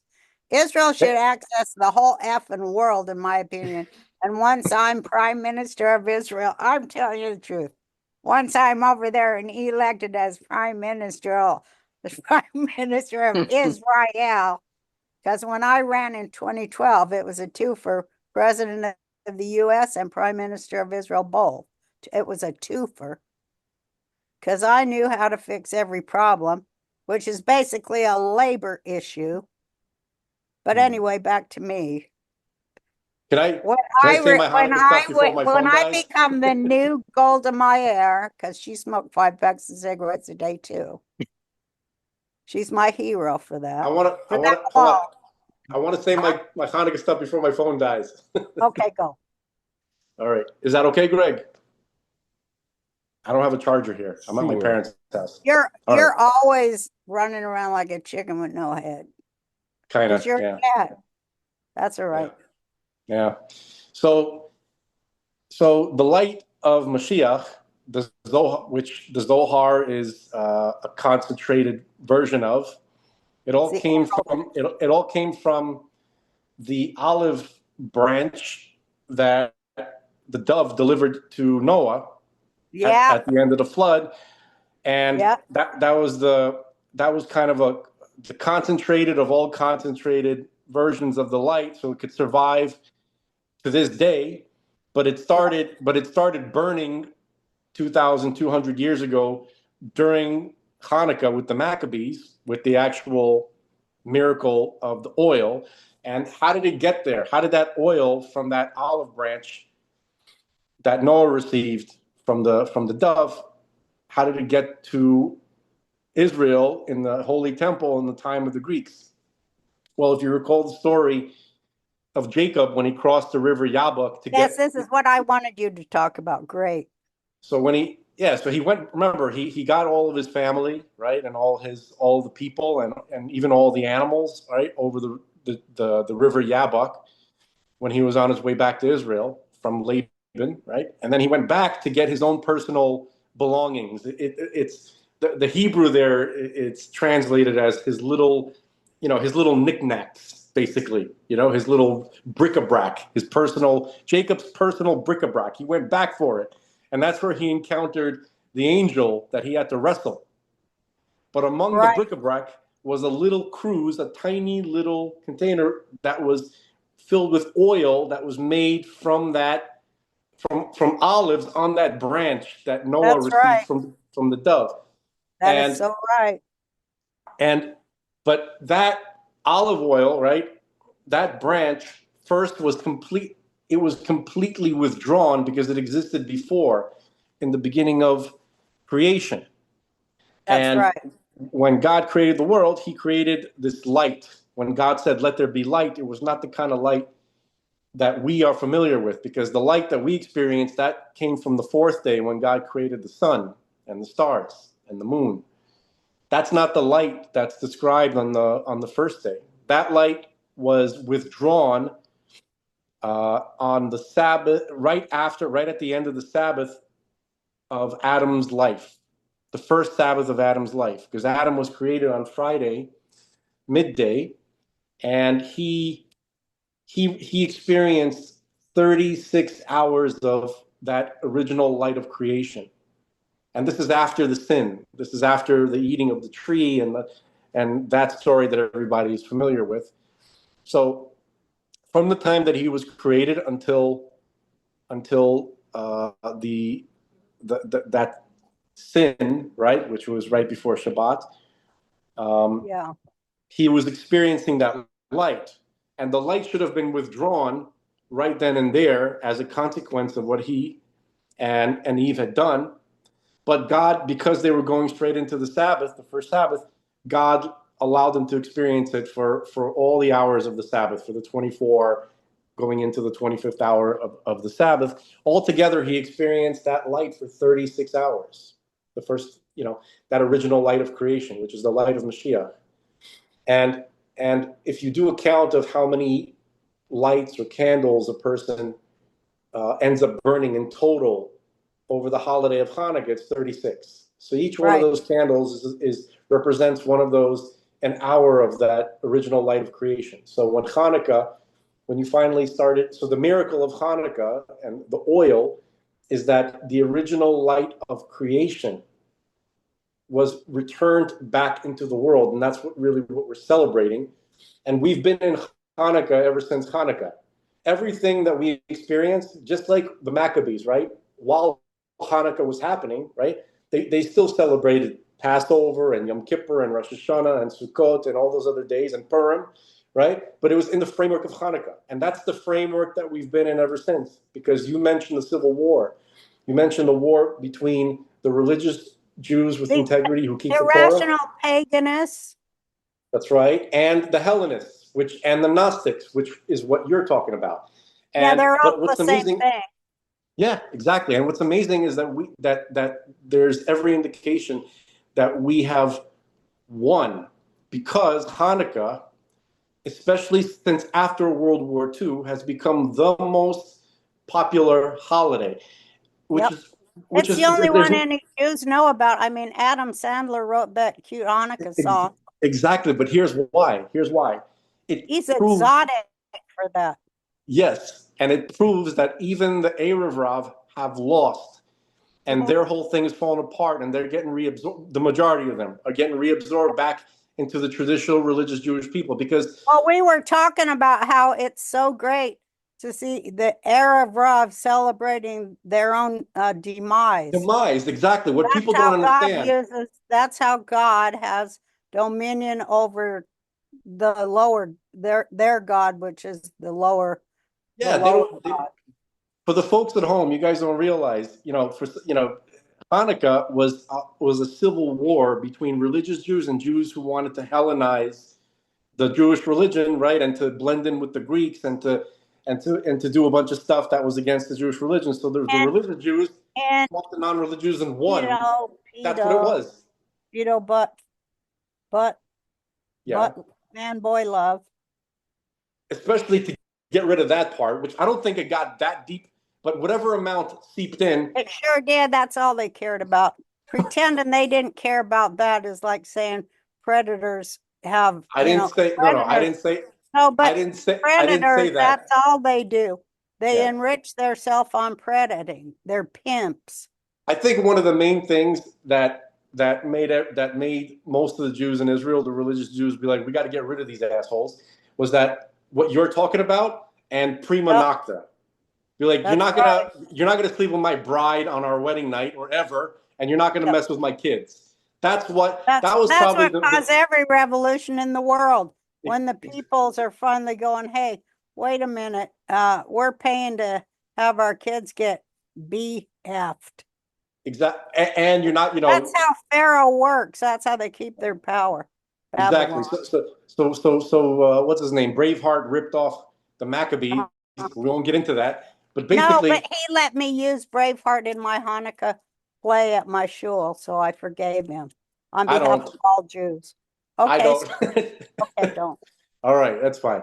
So I'm not too worried about that either. But basically, so what's amazing, here's the main miracle, is that here we are at the end of time, and the Jews, right, the majority of them are so, they've gotten to a point where they're so ignorant about what the Torah is and what they are, that they don't even know that the holiday that they find the most festive and the happiest and the one they love celebrating the most is the one specifically that celebrates the demise of liberal, non-religious Jews, which is the Erev Rav.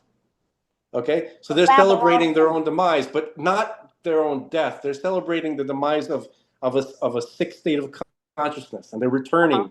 They're returning home.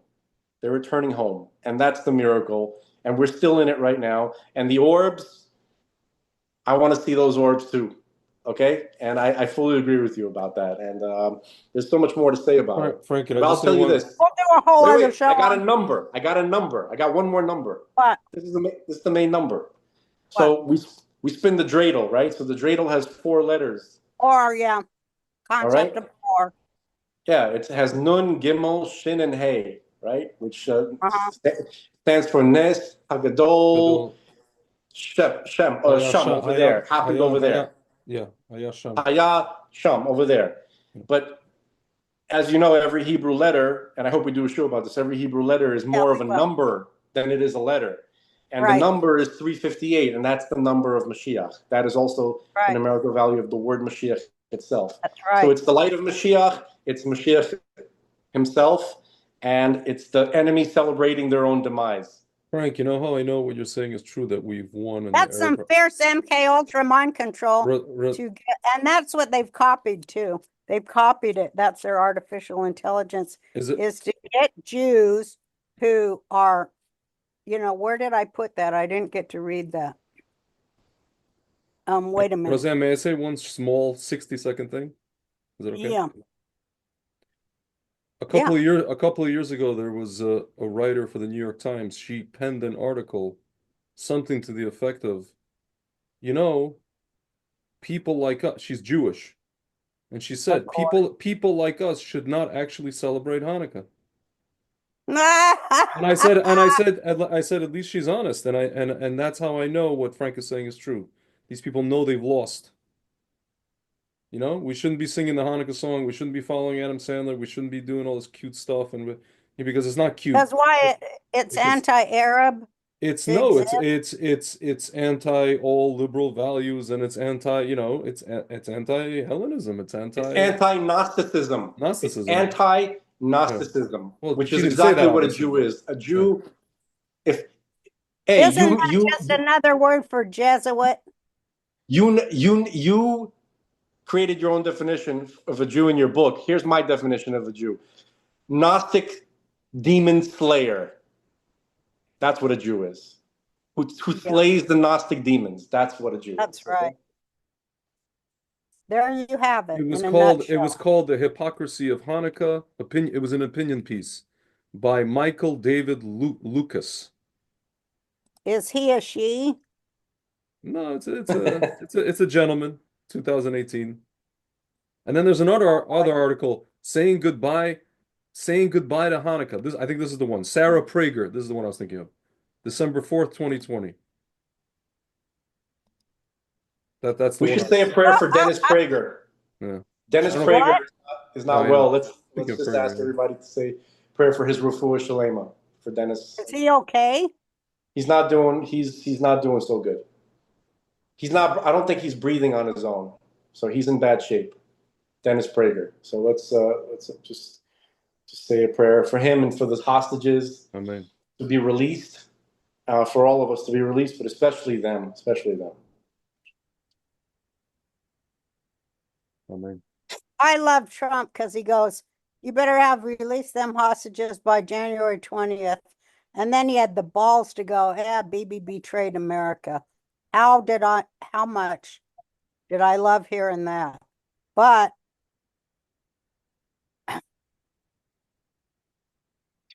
Mashiach ben Eitov. That's what we should call him. Possible. Entirely possible. Yeah. yes, you know how everybody says, oh, Elon is the richest guy in the world and so smart and all that. Well, why would the smartest guy in the world, according to, all the popular opinion that,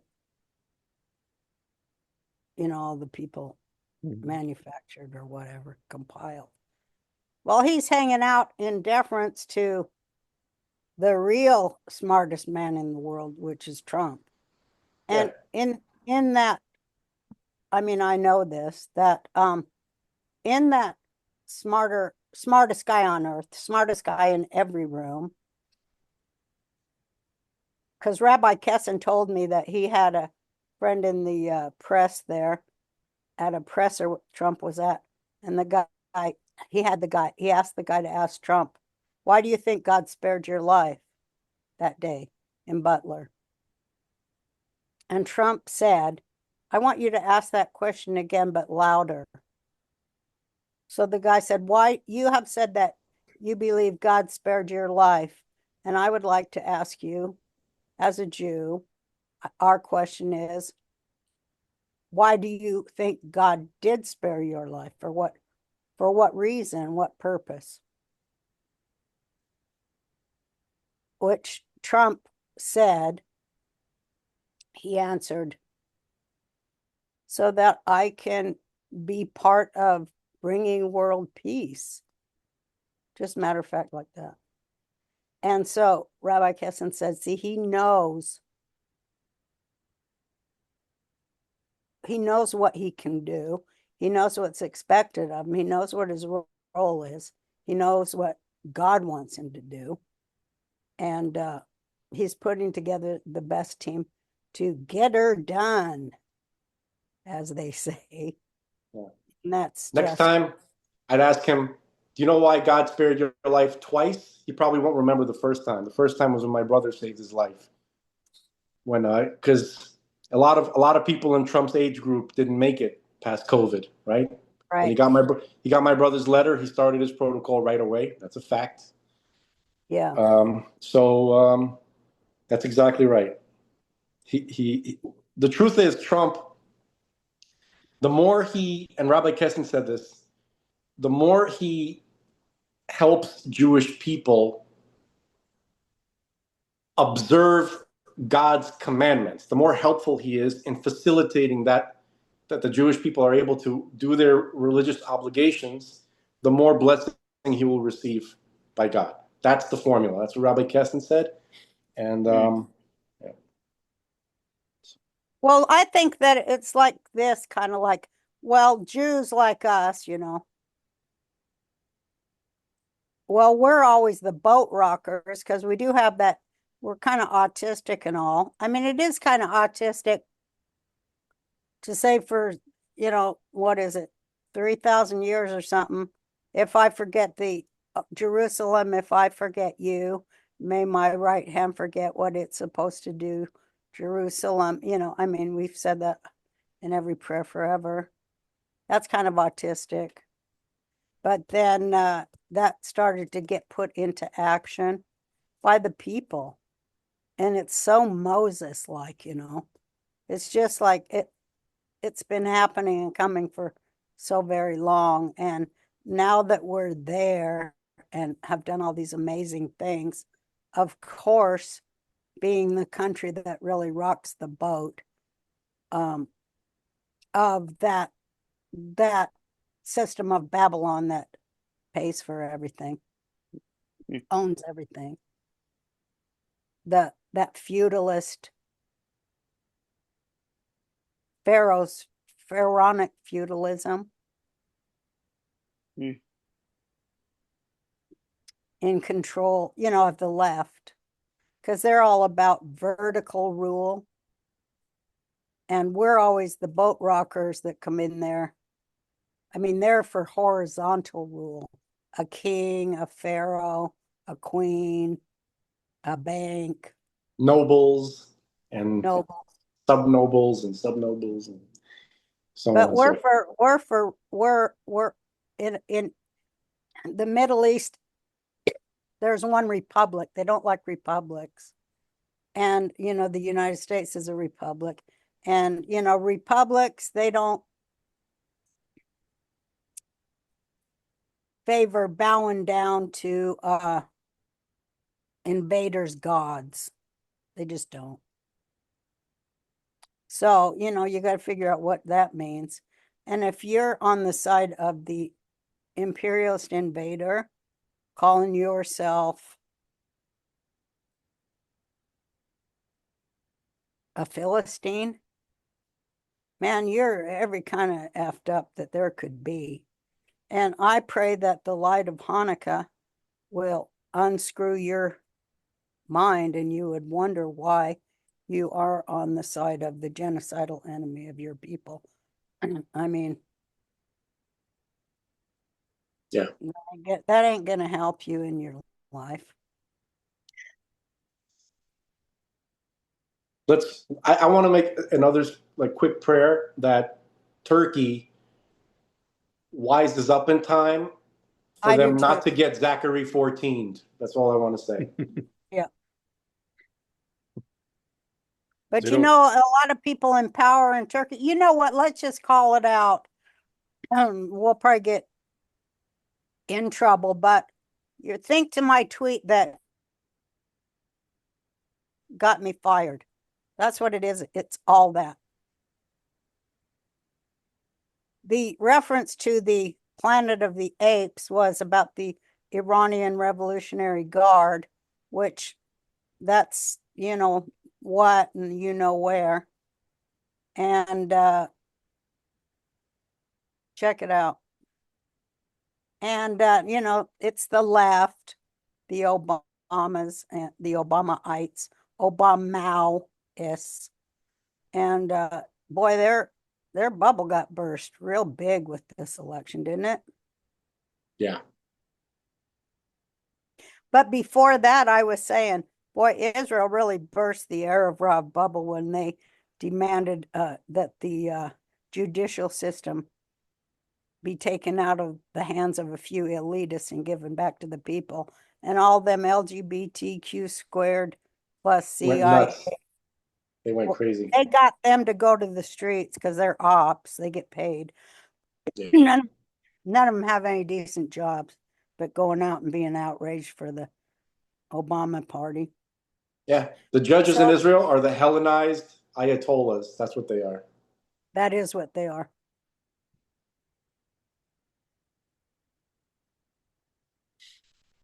Can I answer Lori's question? It rhymes with Muslim Trotherhood.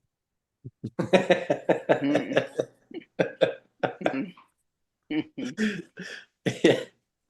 Sounds like Robitussin. Yeah. We'll finish up, Frank. Lori, Are can you I answer? done? Okay.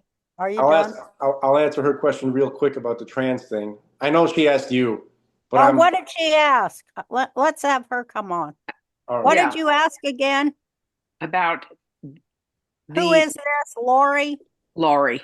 Hmm. Lori Cardoza Moore. So we're watching our country implode. We see the crisis with our children and the whole gender issue. Is that part of what the Zohar spoke about happening? The prophets foretold would happen as a result of allowing this wicked evil to come into our nation. Because, you know, you look at the last, 250 years that our nation has been a country, we've never dealt with this issue. And it seems like it's happening all of a sudden over the last, really since the whole COVID thing. It's almost as if the COVID crisis led to where we are today. And now we have all these children who, we didn't grow up with this problem. It just appeared in this generation. Yeah, it's a sad prophecy. No, it didn't. It's exponentially. It's exponential. It always was there, but it occurred in chosen places. And it was all about, there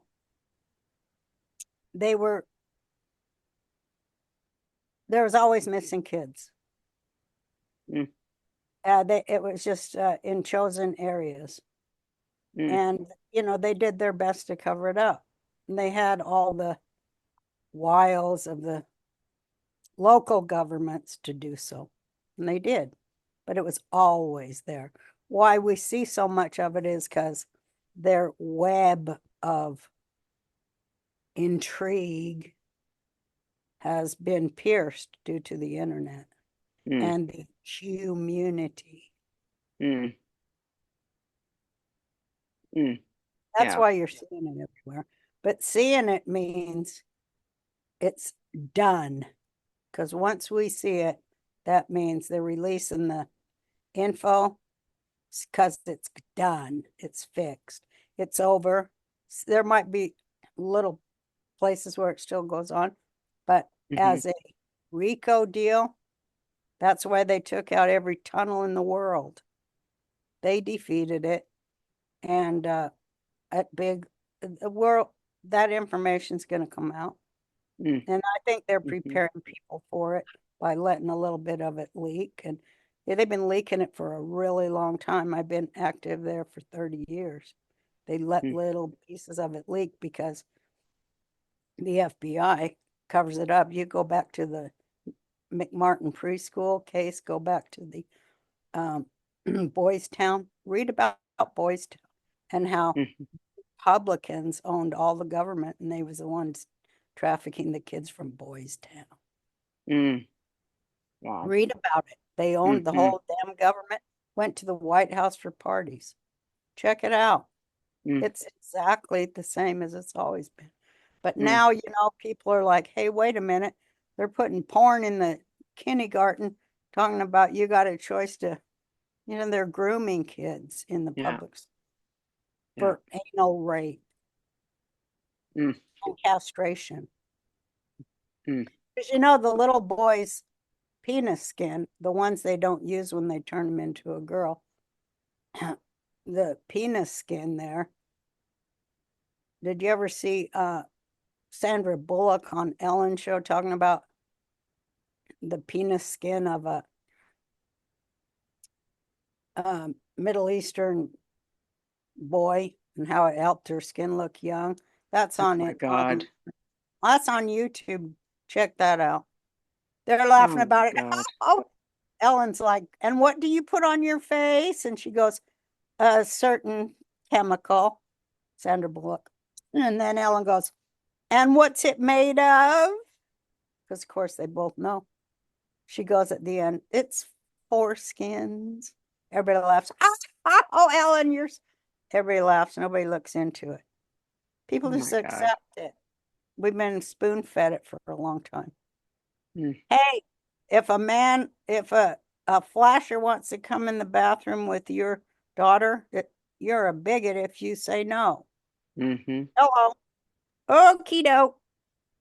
People are like, hey, wait a minute. This don't make any damn sense whatsoever. Up, down, sideways, rolled over, nothing. No sense. Roseanne, this is Hey, nothing wait a more. minute. This is nothing more than the times of ancient Greece and Rome right before their respective collapses. This is completely, it's a spiral of time. That's what we're experiencing. The head of the snake is like, you know, the colluders. Because, like, okay, the head of the snake of all the problems with the black communities is their leaders too. All they do is sell out their own. That's how you get to be a leader under this Babylonian system that serves about 200 people and their families. It's a pyramid scheme of Babylon, Pharaoh, feudalism. Roseanne, can I You read know, some? and boy, did they get a lot of power off of blaming the Jews for it. They're middlemen, you know, the people who work for them. That's like me turning in all my writers, which I wish I could. But no, I had to take the fall for them. Roseanne, may I read something that kind of partially answers Lori's question? Please. And I literally just dug it up. I wrote this in 2017, and I just freaked myself out when I just reread it. I'm going to read it out loud. Hey. Sometimes I wonder if this whole no gender business, or I guess you could say transgender business, is a prologue to humanity going back to when Adam was an androgynous being, both male and female. Even if that's the case, we are not even close to being there yet. We have not even completed the collective tikkun, rectification. And may we never complete it, because what androgyny is the erasure of woman. Correct. So let me just, the tikkun being that we need to keep having males and females coming together in marriage and becoming one. God did not want this first human creation to be alone, for it would then possess an illusion of self-sufficiency. These people are going way too fast, and moreover, these people, I mean these fruitcakes, and they seem to think that humanity and the world can't sustain itself without a creator, or someone is actually trying to control the global population via destruction of the male and female, because their mentality is one of lack, and they fail to grasp that God contains an infinite amount of hesed and abundance energy, which is ironic since the people who would be behind these machinations are actually billionaires themselves, the very beneficiaries of said abundance. Either way, the Tower of Babel has been rebuilt. We have the modern left supporting a religious group who would kill those like them if they lived in their country. in their countries of origin, i.e., gays and transgender in Pakistan, Saudi Arabia, Iran, and any other Muslim country.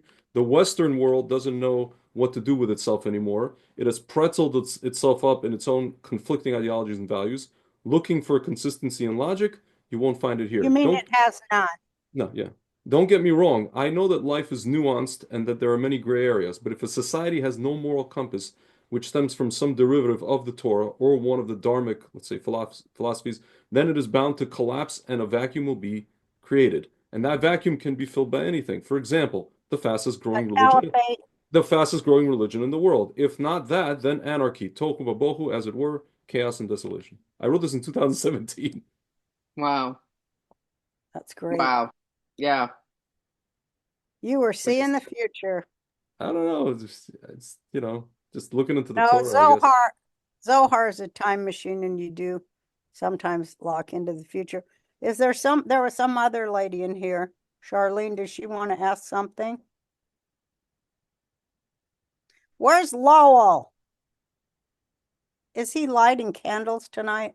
Where's Lowell? I'm right up here in the gallery, the peanut gallery. We already lit the candles before the program. Oh, that's what I was wanting you to show. Oh, well, that was because a 3-year-old, a 5-year-old, and a 7-year-old can't wait. So we lit them an hour before the program started. Oh, how nice. Did they love it? Yes. And they love the presents they got too. And they know that there are 7 more nights ahead of them. So they're happy. Did they get their best presents tonight? That's a good question. Will it get better as it goes? They're happy with what they got. That's the Are main you thing. saving the best for the end? I think so. Yeah, that's the way to do it. They're all little girls. It's an Oh, how all-girl nice. production here. I have one mother, one sister, one wife, 2 daughters, 4 granddaughters, and one son-in-law who Greg knows, who comes from Poland, from a very different background. Well, happy Hanukkah to you. It's Hanukkah in Jerusalem. Yes, it Happy is. Hanukkah. Well, I think we lost can Frank feel for a it. minute. I can feel it. Did Frank say bye or did he just lose connection? And I think he lost the connection because if he was going to His phone go, went dead because he that's doesn't right. plan ahead. He Uh, has family obligations. I Boy, think that his- kid can scream, I'll tell you what. Oh. Well, Well, what uh, do you think's going to happen, Lowell? You always have the pessimist view. Well, you don't have the pessimist. we know that no matter what anyone does or doesn't do, nothing can happen that God doesn't permit for reasons known only to himself, and he'll direct all to the fulfillment of his purposes. Having said that, it would be good if those in positions of apparent human power make the right choices rather than the wrong choice, but it doesn't even make any difference. All the roads are going up the mountain to the same place. We'll have a rebuilt temple, a reestablished monarchy. The 12 tribes will be regathered. The whole world will come to recognize the God of Israel and his eternal moral law, and the whole world, or what will be left of it, will acknowledge his land torn people, covenants with his chosen people, Israel. The only question for me, as it's being worked out right now, is we'll get to Ezekiel 40 to 48 is about building the temple. But do we really have to go through Ezekiel 38 and 39, which is about the war of Gog and Magog, which is very rough stuff, because good cop, bad cop, if the nations don't voluntarily do what they have to do, he who created the heavens and the earth, well, how many tsunamis would you like? How many Tunguskas would you like? He can do whatever he wants for them. Or you know what? You don't make me laugh anymore. He'll snap a finger in a certain part of the earth and the nation will disappear into a black hole and it won't be there anymore. So it's all about power, and humans who don't really have any but have the illusion of power then meet the all-powerful, like you said, I am that I am, and I will be what I will be. By the 3rd plague, the magicians of Egypt told Pharaoh, you better you better drop your weapons now because you're out of your league, boy. And he didn't listen to them. By about the seventh or eighth plague, the regular advisor says, don't you see that Egypt is destroyed? You better stop. So we have a similar situation here where a year after October 7th, and we discussed this before because you gave a talk about October 7th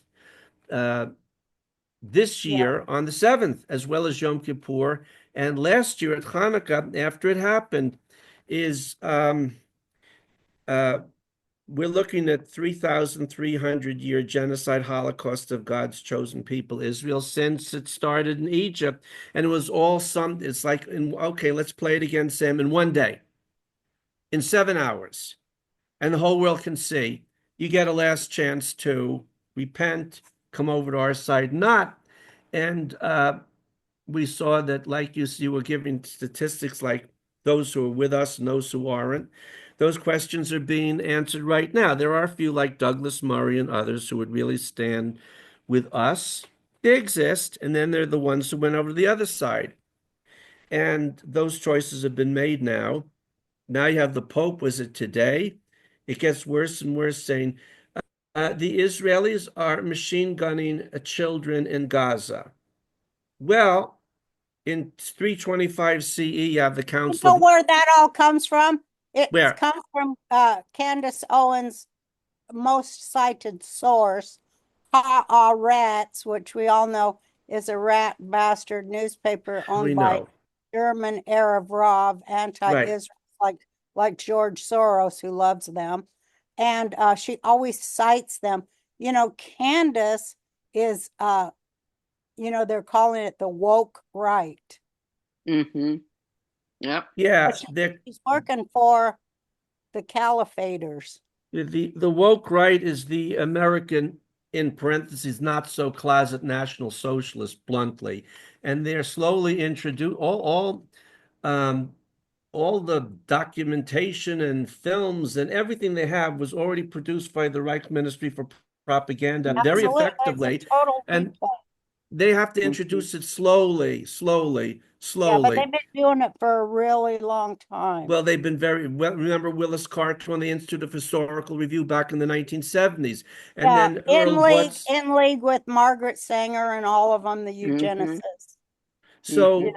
now, like Lori Cardozo Moore has proclaimed justice to the nations as a leading philo-Judaic evangelical Christian leader who's actually a cousin of Rabbi Natan Lopez Cardozo in Jerusalem and is descended from the Jews who were expelled from Spain and Portugal. And I think you have that ancestry in your family too, along the way. You've spoken about it before. So the problem for very well-meaning conservative in the 4-H club, the Boy Scouts, Girl Scouts, conservative Christians in America is they're totally unprepared to deal with this kind of pollution and poison because if you don't have any historical or theological background and you look at it and that's all you look at, they created an Amalekite parallel universe.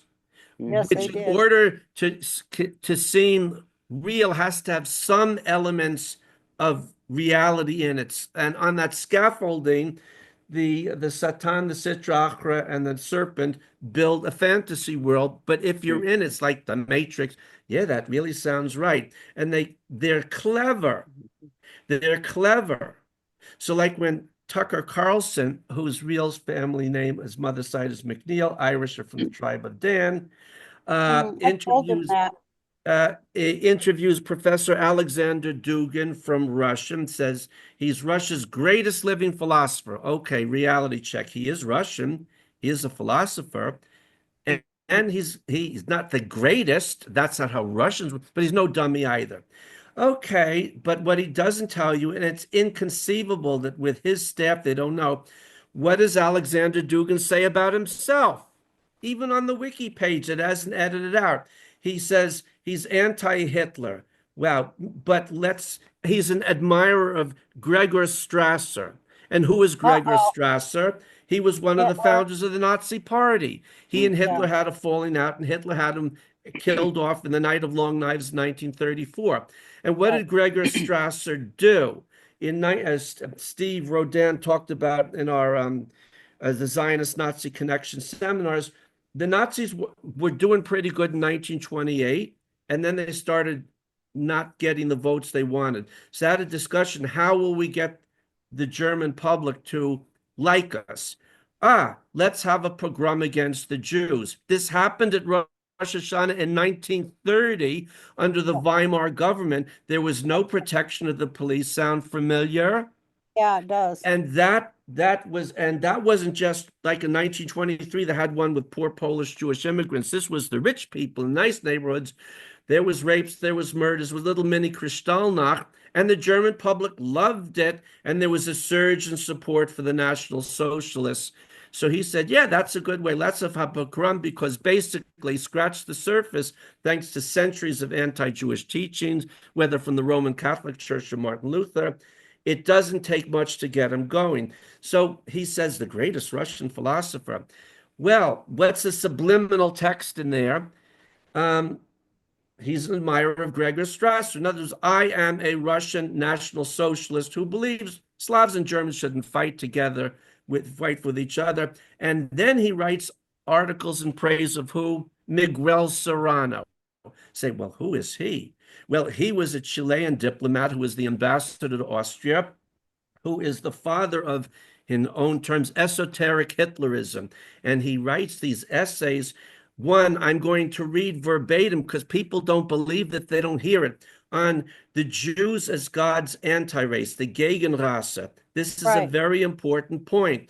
For the National Socialist, Gnostic, pagan, Gnostic Christian Germans, Jews weren't subhumans. That was, stupid Schwarzes and dumb Slavs, and how many poles does it take to screw in a light bulb? One to hold the light bulb and 10 to turn the room. The Jews had a totally different category. The Jews were the demonic forces against exactly. gods.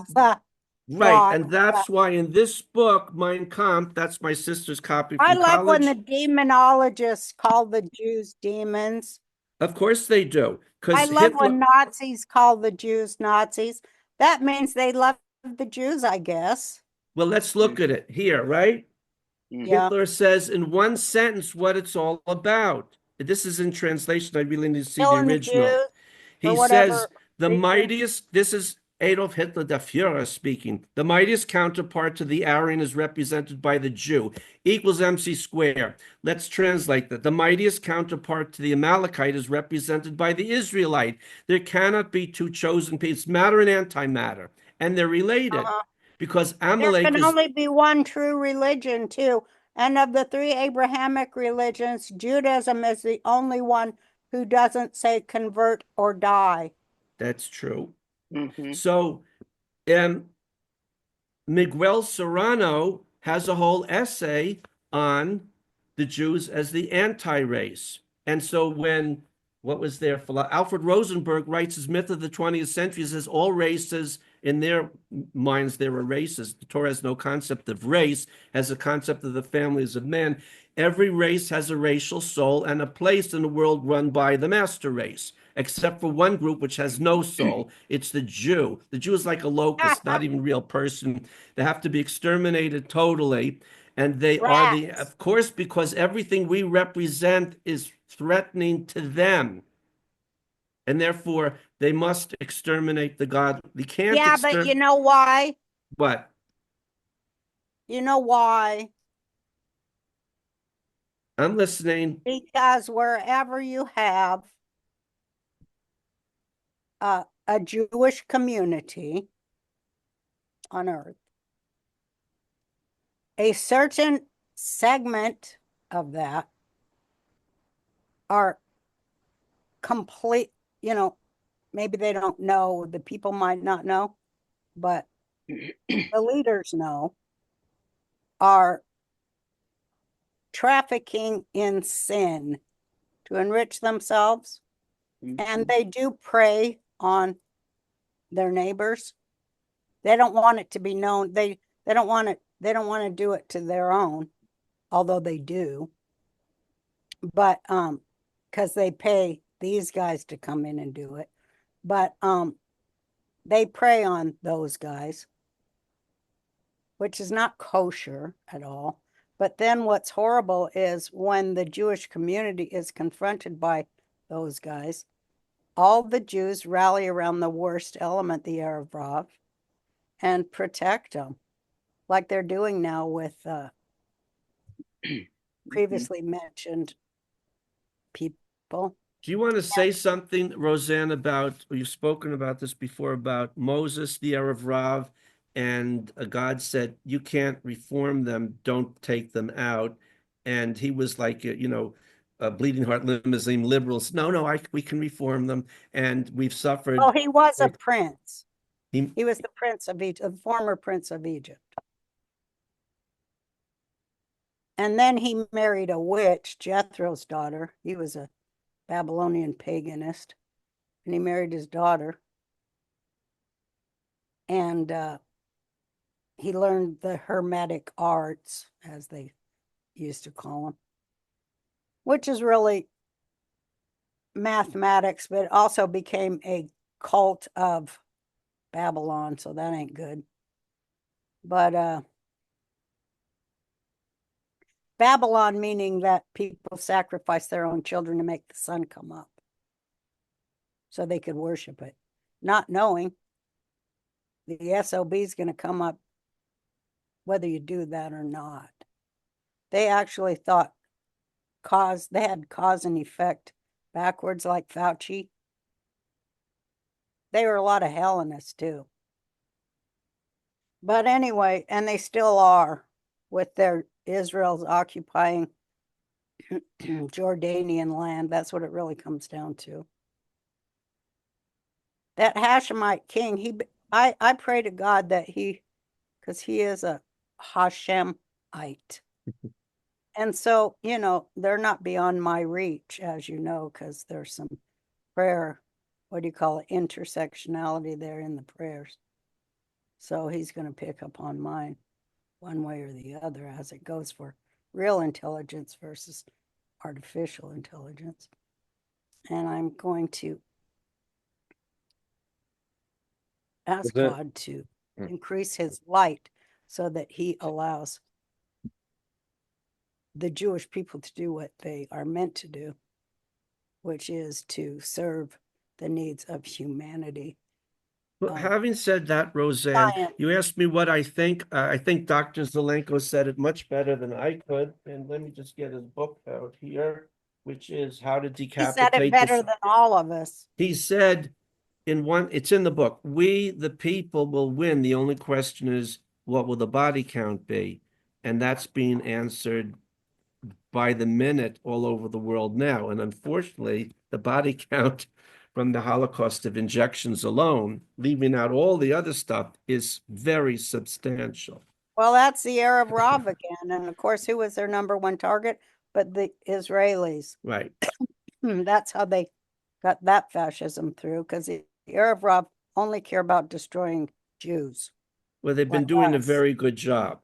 For all But these fortunately, like Greg says, the country, more and more of the country is turning back to, and they don't know what to do about it. Turning away from Moloch back to Hashem. Faith in God in a general sense. And there's the God of Israel, eternal moral law, and we're supposed to be here, and we have a purpose.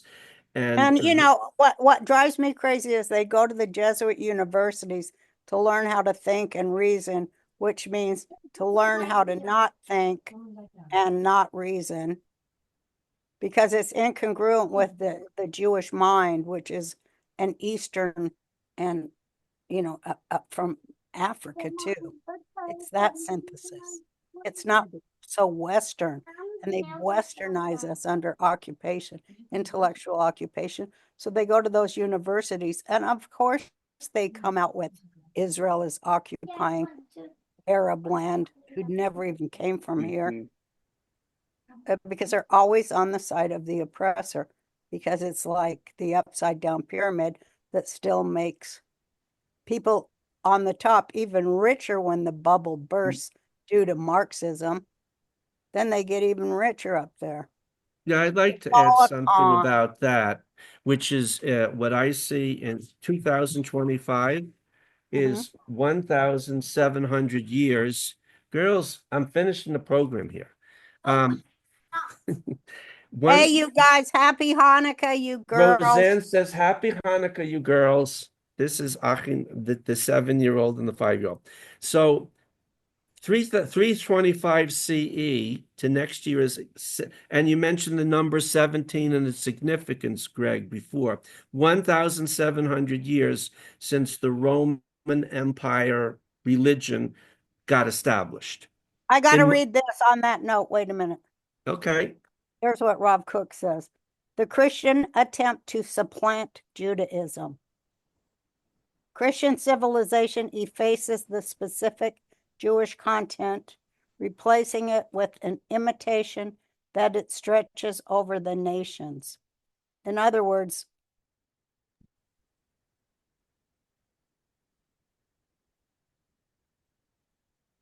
I'll say that later. Judaism versus Christianity, holism and dualism. Judaism's holistic approach to spirituality versus the schizoid spirituality of Christianity. The return of spiritual plunder, like our menorah there on the Arch of Titus. this is Rob Cook speaking. Amazing. Yes. Judaism retrieves from Christianity its spiritual plunder. Tradition and hearsay. Jewish tradition is wary of hearsay, i.e. Christianity, written 300 years after Jesus. The divinity of the world, the divinity of this world, God's omnipresence, the revelation of this truth through Israel, the divinity of this world. That's going to be the next big one. When we realize that nature is God created and his gift to us, and that he's alive in it. The messianic light of panentheism. Christianity purports the everlasting covenant between God and Israel is abrogated. Christianity's fallacy, even evil is subject to divine authority. Even evil is subject to divine authority. The light of Messiah reveals the truth of panentheism. Tikkun Olam, cosmic correction. Beyond the correction of man's soul, Israel aspires to cosmic perfection, the phenomenon of death, the sin of the earth, the accusation of the moon. Pharisee and Sadducee, eternal versus temporal nationalism. Stress on eternal life is the key to temporal success as well. Thus, the advantage of Pharisaic over Sadducean nationalism. The unity, I'll quit after this one. The unity of miracle and nature. What is required is an overview that will reveal how all of history is an ongoing march to reveal the light of the menorah, which is the light of Mashiach. This light is the true unitive vision. Oh, here's one more. The higher ethics. The higher ethics of sublimation. The unity of miracle and nature. The light of Israel is the soul of human history revealed. The higher Torah. The all-encompassing vision of history, which Lowell, that's what we seek. We're always on that one because history tells the Jewish story. What Rav Kook said, I haven't heard that before. It's amazing, like everything he writes. He was from a generation where I think he had a doctorate from the University of Berlin as well as the Torah studies. He in the year 2025, after 1700 years of mass murder, mass torture, and mass vilification of Jews by Holy Mother Church, whether it's And the Roman, also demonization. They really get off on that they demonization. did a very Like good job. Candace Owens is heavy duty into that with Right. that Ann So, Blazarian and all them and all oh, them Khazarian mafias. right. They Oh, never pray for the ones like us. They yeah. include us. The churches, in as the They should be messianic, praying for our lives since we're the target of as the them. messianic And light. instead, they just say the Jews, and that's why they're going to go to hell. Well, that hell is coming very quickly because, in yours truly's opinion, 1700 years after the Roman Catholic Church began, and then the Eastern Orthodox churches, and then the state Protestant churches, it's Which is over. It's finished. They're now collapsed on they're crucified on the crosses of their own criminality. And I don't mean theological, I mean us. And what we're going to see is what we're already seeing is as dead bodies go into a state of rigor mortis, the internal organs start to swell and burst, so that all the fecal matter in the intestines, so to speak, of the Jew hatred, as it swells and bursts, comes out in people like Tucker Carlson and Candace Owens and Nicholas Fuentes. That's just a short list. So that the well, I still have hope for Tucker. I just think he's misled. well, we could say they have hope for anybody because so as they're I have still hope for alive. Candace too, that God will expand her awareness. I pray for even George Soros, everybody on earth, that God will expand their awareness. That's the only hope we have. And stop lobbying for the richest of the rich. Do something for the damn people, the Right. people of Israel who are under a genocidal front on 7 fronts. Have some, can you come to that realization that Jewish lives matter? Can you get that? They might. This book has its 100th anniversary next year. So we have a lot of things coming together. The year Oh, is that 2000, Mein Kampf? that's right, published 1925. There's going to be an escalating explosion of Jew hatred. It's already underway. And there's a good side to that because then the masks all come off, and they are coming off. So people all over the world know where we stand. And as we head towards 2033, that, according to their calendar, is 2,000 years since the murder of a Jewish boy, the crucifixion of Jesus. It's also the Martin Luther, the Kirchentag. They had it in 1933 in November in Nazi Germany, celebrating the X 100th anniversary of the birth of Martin Luther. All these things are flowing together. So there's going to be an explosion of Jew hatred such as never was and never will be, because it will incinerate and immolate it in a fireball of self-destruction. It will truly be a Götterdämmerung, a twilight of their pagan gods. And I have to say, it doesn't have to doesn't happen that way. have to. It Let's could hope it happen that doesn't. God expands everyone's awareness to realize that the Jews work for the people who don't work. And once they get that, Pharaoh throws his middlemen to, the hungry dogs in the street and stays in power. Once they get that, if they ever do, it'll be good for them, because what starts with the Jews ends with 50 million more dead that aren't Jews. Let's hope let's hope it goes. You take the high road, I'll take the low road. I take asking God to not let that happen, because I know that, there's a script, but it can be, I certainly know how to change a lousy script. Either way, the roads go up. The roads go up to the top of the same mountain. The clock is ticking. The party's It's over. whatever God wants. Roseanne, can I Right. tell you that everybody says that they think the Jews control everything. We have all the money. At least 50%, if not 75% of Israelis live in what's called minus.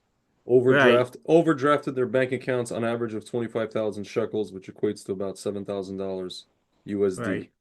And they live like this, perennially. They live like this. It's perennial. Like that's how they live, and that's how the banks allow them to Roseanne live. spoke about that Uh, But before. it's like, but everybody's leaders are living in yeah, yeah, of course. Qatar, living Yeah. high off the quote I'll tell unquote you a hog. story about that because, like President Trump and his crew, they're realizing there's an Israeli deep state. I'll give you a Yeah, very graphic example of that. Two things. we all know that it was the Arab Rav and they sacrificed their own. They sacrificed peaceniks. The Israeli deep state is coming to an end very shortly. I'll give you two stories, both of Just which are like it is true. here, just like All it is right. in I was America. on a bus Same years ago. guy. I know. I was on a bus years ago, and sitting in front of me was a soldier, a girl soldier, and she was crying on the phone to the electric company. I can't pay my electric bill. And they said, okay, we won't shut off your electricity. Okay. That's the Israel Greg is talking about. Let me tell you about another Israel, the legalized the the legalized theft of state assets by selling them off at a fraction of their real value to friends and buddies of people in positions of power. That's something my family knows about. My father and mother were stockholders in Zim. Zim got privatized to the Ofer brothers, and it was sold for the fraction of its real value. And it was almost like the Arin Nazir and Gazette. So my parents were offered a sum of money, which was a fraction of said, okay, we're privatizing this company. Aside from the state of Israel, there's two or three individual investors who have shares, including you. We'll give you X. It was Yeah. a fraction of what it should have been, but the But alternative, Larry Fink made a profit. they And then all he has the audacity of hope to show up at Yom Kippur. My point is, here is this poor that while most of the people hang on by their fingernails and live in poverty or near poverty, and then the question like that girl crying she can't pay her electric bill. At Let the me say same, this, I have to say, but when I went to the Shuk in Jerusalem, I saw a picture of myself painted there, and I was so happy. And you know what I got to do? I got to dance with all kinds of Israeli women in the Shuk. I love dancing with women, and of course, they were or Arabs, every kind of women, black, brown, white, what have you, every shade of pigment. And that's the stuff money can't buy. And so I think it's good. I said a long time ago, I used to have this hashtag on the old Twitter. It was hashtag Israel Stein. And I would write about the vision of Israel Stein, which was the synthesis. I'm doing a podcast, sorry. I'm doing my speech thing I've been working on. You don't want to hear it either. But anyway, nobody does. But anyway, and what would a real Jewish state look like? And I put a lot of thought into that for many, many years. And I suggested that Bibi was, of course, the prime minister. And I said, why don't you nationalize the Federal Reserve? And he should have listened to me. the Israeli, as President Trump and the Because if he Patriots, had, then there would be some observant Jews in the Knesset who would apportion all the fiat money in the world, right? and it would become gold back, right? They would make Yes, kosher money. And so then it's like, oh, wait a minute, that's what Trump's doing. right. The Bank of Israel, which is a private bank and issues the currency and controls the interest rates, was established in 1953, not when the state was established. It won't exist much longer. The situation here where it's right out of all you have to do is read what the prophets say. They sell a porn. That's what I mentioned about the girl on the bus crying, I can't pay my electric bill. And yet a company which is worth billions of dollars is sold for a fraction of its real value to one body to the other. And what Nochi Dankner, the shares collapse. No responsibility for you, but the girl, she has to cry because she can't. That's coming to an end. That Erev Rav. That's a system of slavery straight from Pharaoh's And Egypt. Israelis know that, but most of them feel, especially if they don't have assets and they can't go back to well, where are you going to go back? You're stuck here. And that's coming to an end. The people who. So is the government, the movie I referenced, Government of Iran. It's going bye-bye. Yeah, all of these, we're going to have a Hebraic republic and an Israelite constitutional monarchy. And yeah, they will have sound currency and we'll have honest men and women in positions of power who aren't lining their pockets through money laundering of money coming, as you said years ago, many times, with all the money coming into Israel from the United States and the EU and the UN and all the king's horses and the king, all the kings, there should be no poverty here. Why is it here? Well, people like Why Ron is Paul. it in Gaza? Dang, they got like $400 billion in grants and NGOs. Well, how come they're living like that? How come it's a quote unquote open air prison? Well, because their leaders are over there in Qatar hanging out with Putin on his birthday as they launch a seven front war on me. It's all coming to an end. Not only It's that, all Roseanne, coming can I to an say end. I just saw a clip of this young stand-up comedian. I think he's in LA. He's a something Sammy Obeid. He's a Christian Palestinian, and he said, "Yeah, my grandmother was born in Bethlehem." And then there was all these people on his thing, free Palestine and all stuff. And I wrote, "Oh, Bethlehem, there's no more Christians there. Why? Because the Muslims kicked them all out." Yeah, no kidding. Nobody has And then responded that to gets me me. about Tucker that he's like, we can't support Israel. Now they just tried to rocket Bethlehem. So, Tucker, I guess that doesn't matter to Christians. Yeah. Candace, No, I guess it doesn't matter that the caliphate is trying to destroy Bethlehem. I guess Bethlehem, it doesn't have any historic or significance of memory to you guys. But I wonder why.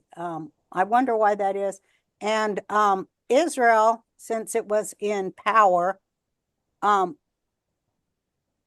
cleaned the feces out of all the Christian holy places that were controlled by Islam. And yet you turn on Israel. I wonder why that is. But then I know it's MK Ultra Nazi mind control. And they've been in control for a really long time. And they have had access to the minds of children for generations, which Robert S. Byrd introduced in the school system, whole education or whatever in the hell it was called, to teach children not how to think, but what to think. And that's why they're going for hey, you're in the wrong body. Your body is horrible. Your body's all messed up. You're just you're a mind independent of a body. It's really demonic. Roseanne, to be fair to you, it's now 10. We've been talking Go for. ahead. I don't care. I could do this. I've been doing this all day for. Well, what 4 I'd like to months. suggest is, since it's been 3 hours and It we're going to has been. yes, I that love to listen to we should myself do for it in hours. installments because the folks out there who'll see the video, some will see the excerpted the prayer that you had, others will want to watch the full program. Full program is now 3 hours, and we lost Frank because his phone ran out of gas. As his wife Yes, yelled at him to get off the phone. and Knows where his dang bread is buttered. so maybe it would be a good time for concluding statements, questions, and Okay, comments see from ya. you and Greg, Yeah. and also Lori and Charlene. Okay, bye, Lowell. Wait, don't go so fast. No, I'm staying. I thought you were leaving. No, I'm not leaving. You could stay as Oh, long as you want. But maybe it would be good to divide it into like segments and have a follow-up program for the folks out there who may not be able to listen to let's a. just keep broadcasting till next Hanukkah. Well, I mean, eventually, when the temple is built, it will be a 24/7 Yeah. broadcasting center. That's What's true. that day going to look like when everyone on earth understands the concept of, I guess you would call it total self-awareness connected to source? What's that going to look like?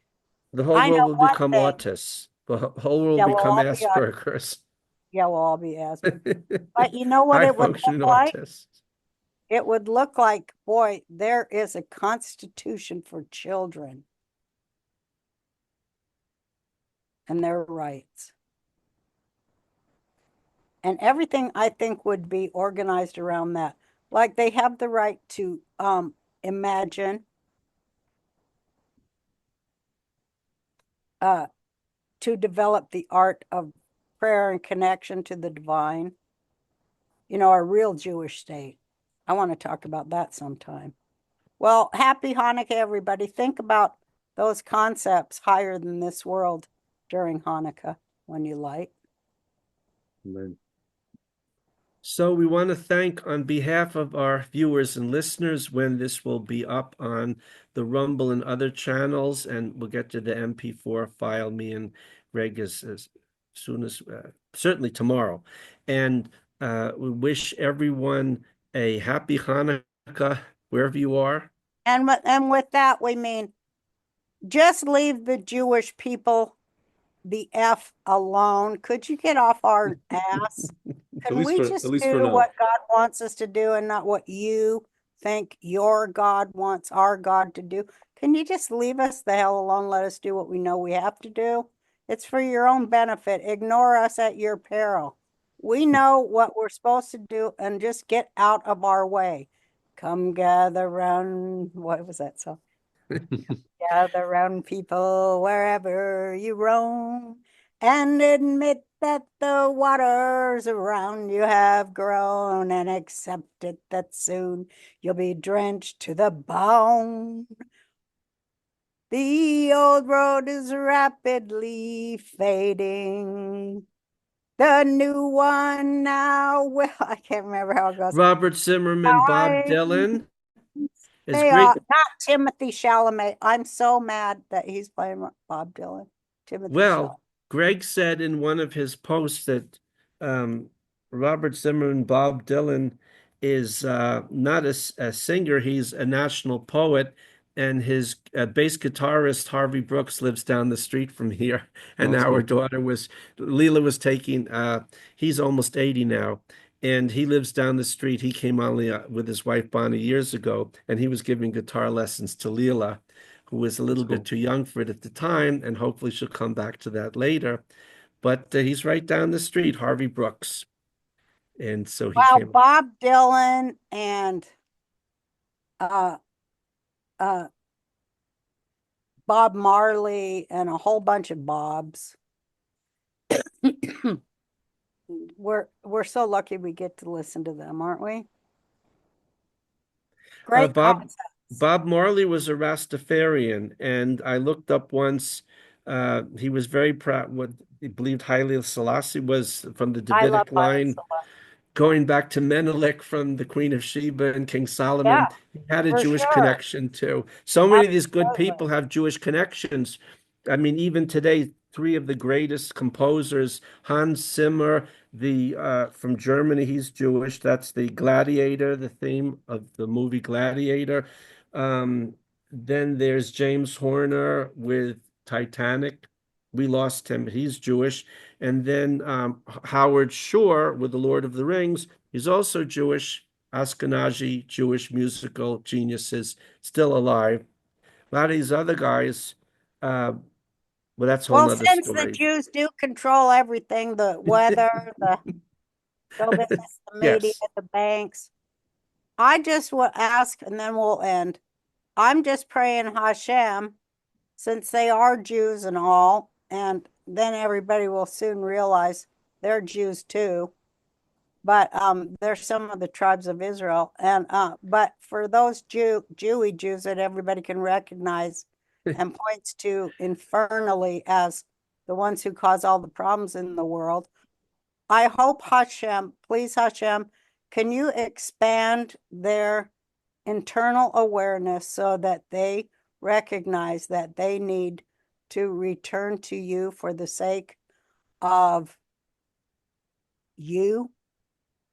Amen. Amen. Amen. Thank you, Roseanne, Greg, Charlene, Lori, and Frank. When you were here, we lost you. And we, the next scheduled address to humanity, we may have it usually would be at Purim and then at Passover from Roseanne. Thank you, guys. Oh, All right. wait, I forgot one other thing. Yes. Okay, go ahead. You can, I'll just talk to Tzvi. He likes me. But Sort of. what we can do is I forgot to say that. I don't know why I didn't read that in my thing, but oh, wait a minute. you can do that. We can end the recorded program No, now. let me just finish this. I'll assign hosting to Tzvi. You can continue talking to him Okay, but as long as you like.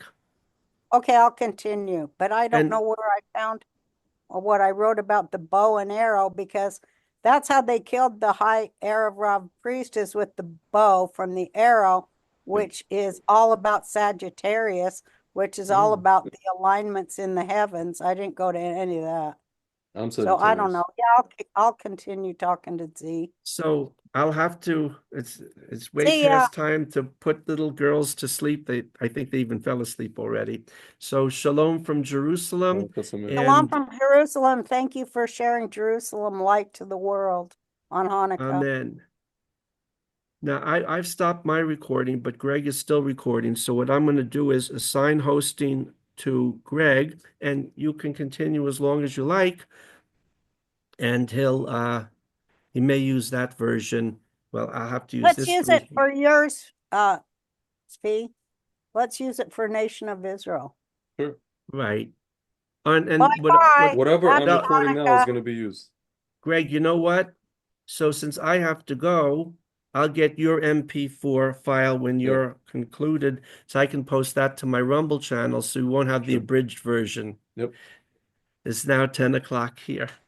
See ya. Okay, good I night. can't believe I can't find the part about the bows and arrows. I can't see that. Can I ask you a stuff. question? Yeah. You said something about a Oh, I dome. did say bow, huh? You said something about it having a dome above a vineyard. What were you referring to? A yurt. Oh, one of those things. That's yeah, the Zimmers that they have in Israel. Those little Yeah. cool. But where I need to find a place to live. They're all 24 million bucks over there. That's so capitalist what they're doing. you could find an amazing place to live there. I'd even rent for, a Yeah. while. I can't say anything now, but there's an opportunity that I have in Israel, something to do with the vineyards and in the Shomron. I have it imminently, and I just need Oh, you let me know? yeah, of course. Okay. Um, I gotta go. I know all right. God's making me go. All right. I'm gonna send you photos of bottles, and you tell me what you want, Okay. and we'll figure out the shipping and all that kind of stuff. Excellent. Thank you. Do you want to end and then start again, or what? Do you want to do it for your channel or what? I mean, I could just this is gonna go on my channel, this whole thing. Oh, okay. Well, do you This whole want to thing. do a specific one where we talk? Because you've said so much. I've said I've said I've said a lot. I don't know. I talk here What and do you there. think's going to happen? I mean, Syria and Iran falling is no small thing. I think in all these situations, every time we've seen in history, Hashem gifts us land, and all we have to do is keep it and or take it and or take more of it and or annex it. And when we don't do that, that's when we run into problems. my friends keep telling me, "Oh, we're just gonna, or our stupid government is gonna withdraw from Syria." I hope not. Or our stupid government's gonna withdraw from South. He be always does that at the end.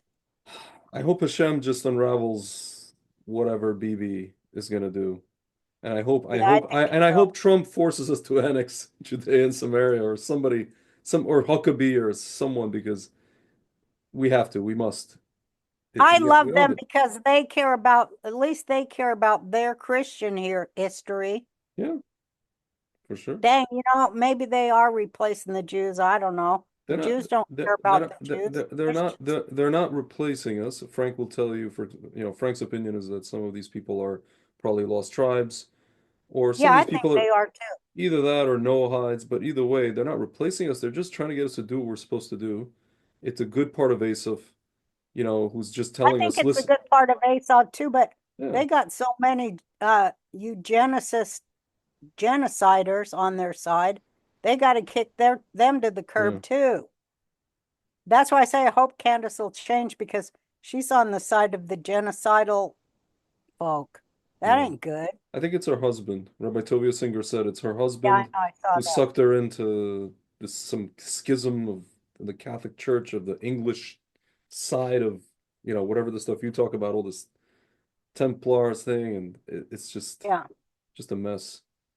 But honestly, like, to be honest with you, it's not that I don't care what she says. I don't think she is Why necessarily. would she why would she want to be removed from amongst the rational thinking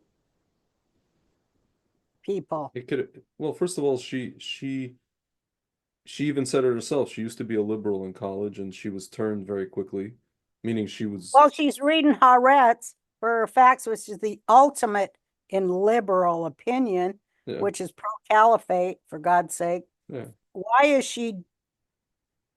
is she not reading any I, real Jewish opinion? I start to get the feeling that her and what's her name, and his and Tucker, I think they're both like some kind of agents, because you can't be that To wake the people up? consciously. No, no, no. They are like feds, that you can't be consciously cartoonish like that. Like, you can't just walk around saying things that are either half truths, or unless you are specifically anti-Semitic, or you're just trying to get a rise out of people, you're just trying to get ratings, or I think yeah, it's ratings because, yeah, there's a like I say, there's a big audience. 20% of American Christians and Muslims are Jew haters. So yeah, that's a big demographic. yeah, But yeah, it removes you from being around thinkers, you know. yeah. I think they're like, So I don't I know. feel like God moves through people so that other people will become aware. But people have to know their history, and American Jews have no idea of Jewish history whatsoever. It's I kept from them. think Jews don't have an idea of Jewish history. You know that Israelis probably don't even have an idea of Jewish history. A lot of Israelis don't. Well, I Like, know the world doesn't. yeah, I mean, They're trying their best to get rid of it and bury it and rewrite it. yeah. But yet, the number one selling book is the Bible. Make sense of that. Listen, these people, the 20% that you're talking about, I think they really got it into their heads that because we suppose, like you said on the comments, that we rejected this guy, supposedly, and that we were, we disagree because we disagree with the theology, we must be inherently the bad guys and wrong and demonic, and so there's no, not even reality on the ground can redeem us. Not even the fact that we beat all these armies, in a miraculous fashion, will move these people to see that, maybe we're back, like maybe maybe it is our land. Like, they can't they can't accept reality. So it must Well, be, they yeah, can't accept his Judaism and sure, that was what he taught them. yeah. Cannot accept that. Because Rome won't let them. I almost wanted to tell people, like, I hope if he was alive today, let's say, take away all the stuff that he was preaching, just whatever he was keeping religiously, he'd probably be living in like, Borough Park or Crown Heights or whatever. He would just be another, you know, Yehoshua, whatever. I don't know. Another Mizrahi Jew. Or Mizrahi Jew, or but he'd be an Orthodox Jew, um, and that's something that is either lost on them or something they can't accept. But then when you read the New Testament with different eyes, like Billy Phillips does, it's pretty amazing. Like from the Golgotha thing all the way through the Zohar tells everything about that. The Zohar tells everything about the codes of the New Testament, and Interesting. it is Judaism, and it's on a very deep level. But you have to remove that from Pax Romana, which is very difficult. You're saying something that was co-opted by Rome. Yeah. Well, I mean, but they're falling big time. But the Pope to come out with what he came out with proves that Someone, he's what are these fallen. what are these portals? Somebody asked about these portals that the Pope is opening. What is it? What is that stuff? Demonic entities.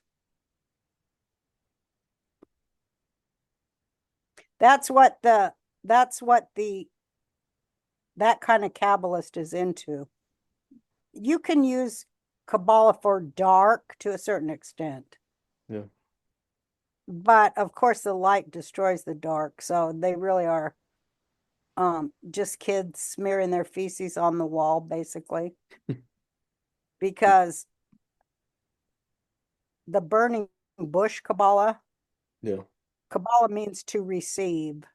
It doesn't mean all that demonic stuff that demons put on it to keep people away from the truth of the connection of the body to the divine, Mhm. the connection of the earth and nature to the divine, and how our mental landscape creates our reality, which is why I'm so excited about the orbs, because, of course, they're artificial intelligence, but because of that intersection between artificial intelligence and intelligence, I don't know if you know this about me, but I've been involved in tech for a long time, way back to doing it with Frank Zappa.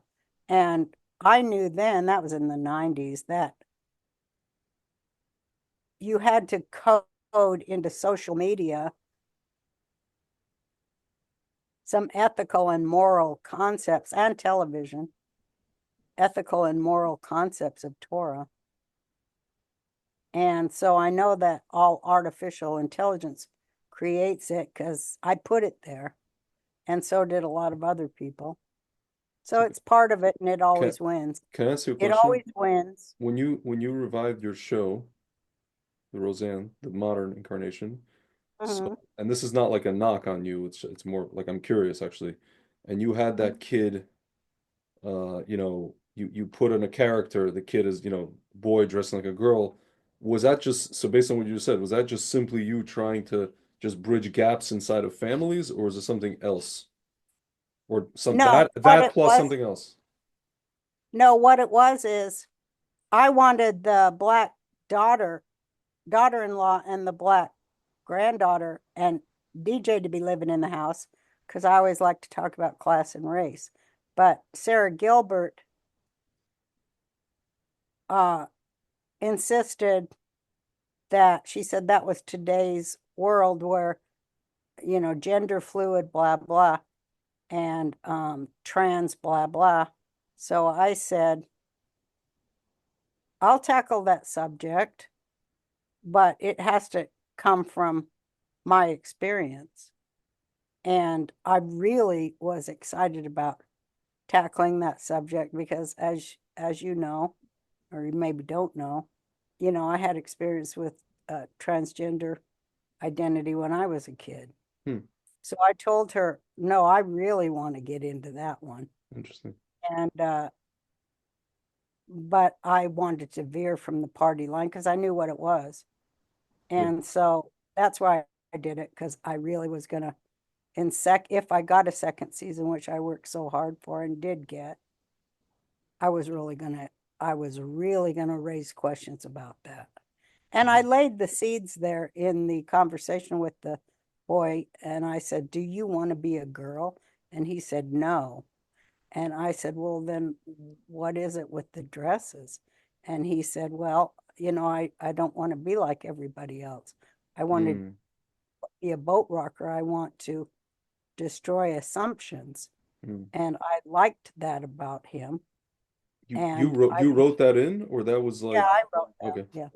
So Oh, I defended him for being oh. that. And I said, you might change your opinion in the future. You might not be like this always. I'm surprised they let Because you I write it wanted that him, way. they don't know what the fuck I'm doing, which was always my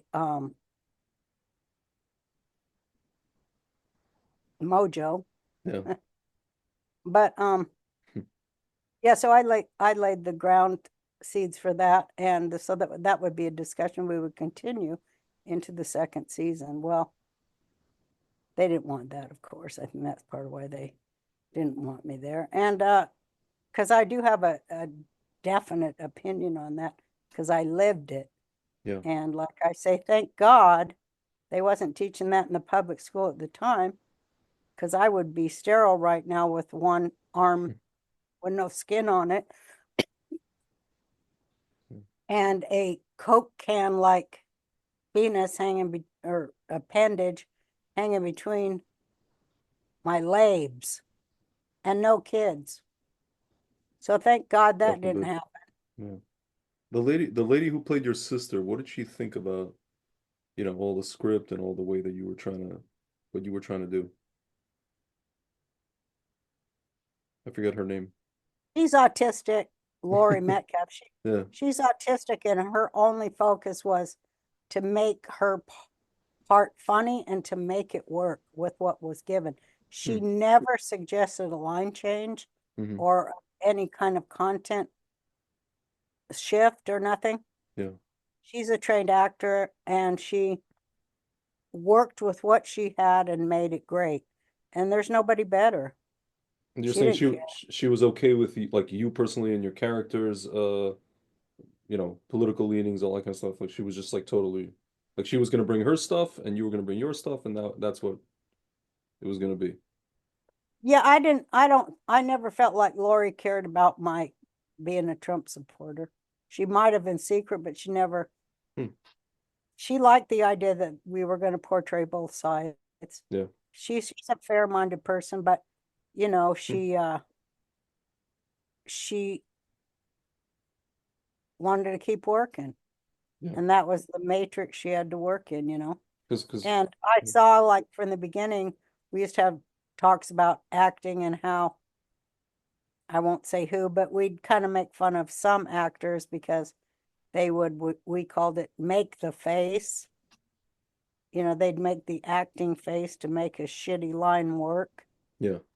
But me and her were like, I'm not going to do that. I'd rather just die a dog's death. I'm not going to sink. I'm not going to pander. Yeah. And of course, it is a gift to be able to make people laugh. And I don't know where the uh, line is between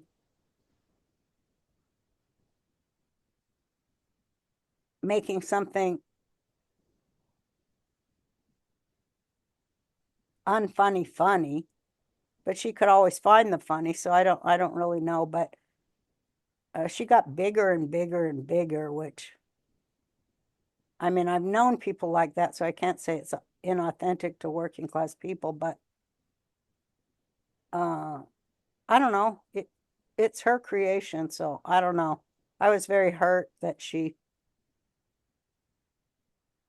got me to work so hard till I got uh, pneumonia Hmm. when she never showed up for all those fucking press tours. I did them myself, and then Hmm. she didn't defend me. The press She knows tours, I'm not the a press tours racist. now, not She in knows the I net. have black No. people in my family, Yeah. but she didn't say nothing. But who did? Yeah. I don't know. So you're saying all pretty much all of them kind of we're in the same boat when this happened. Well, they were bullied into it. Oh. It's like if you want to keep working. And also, what's his name? John? Yeah, they was all bullied. Like if you want a job, of course they did, or they would never gone back.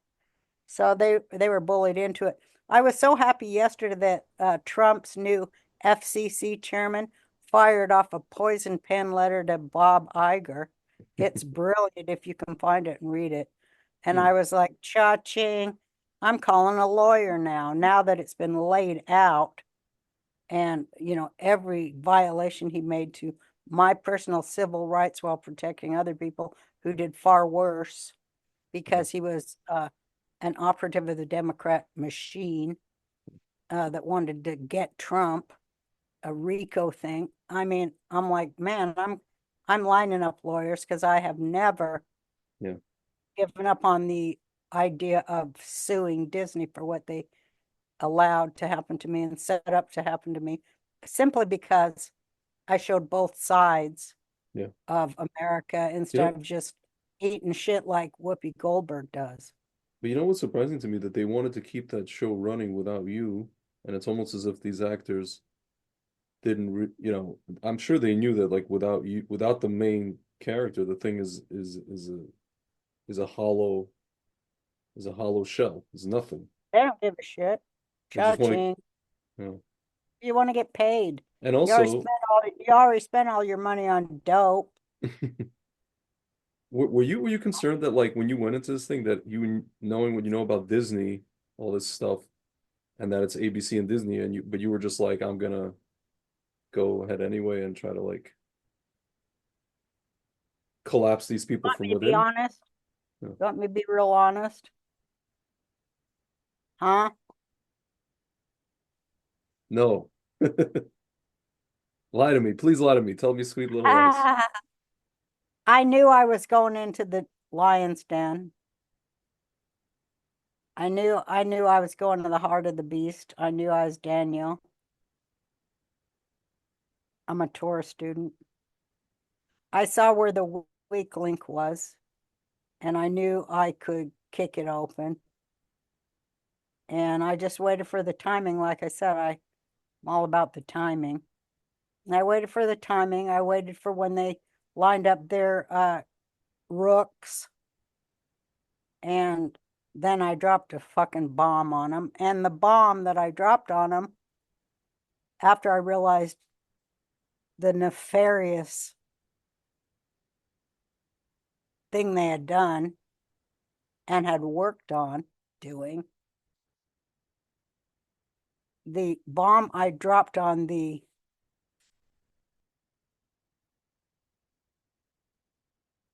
unaware American public's perception of the Obama administration and its Iran nuclear deal, that bomb, which they disguised saying it was racist, but that bomb was, I feel like, was the beginning of the crack of their power, and they all went down.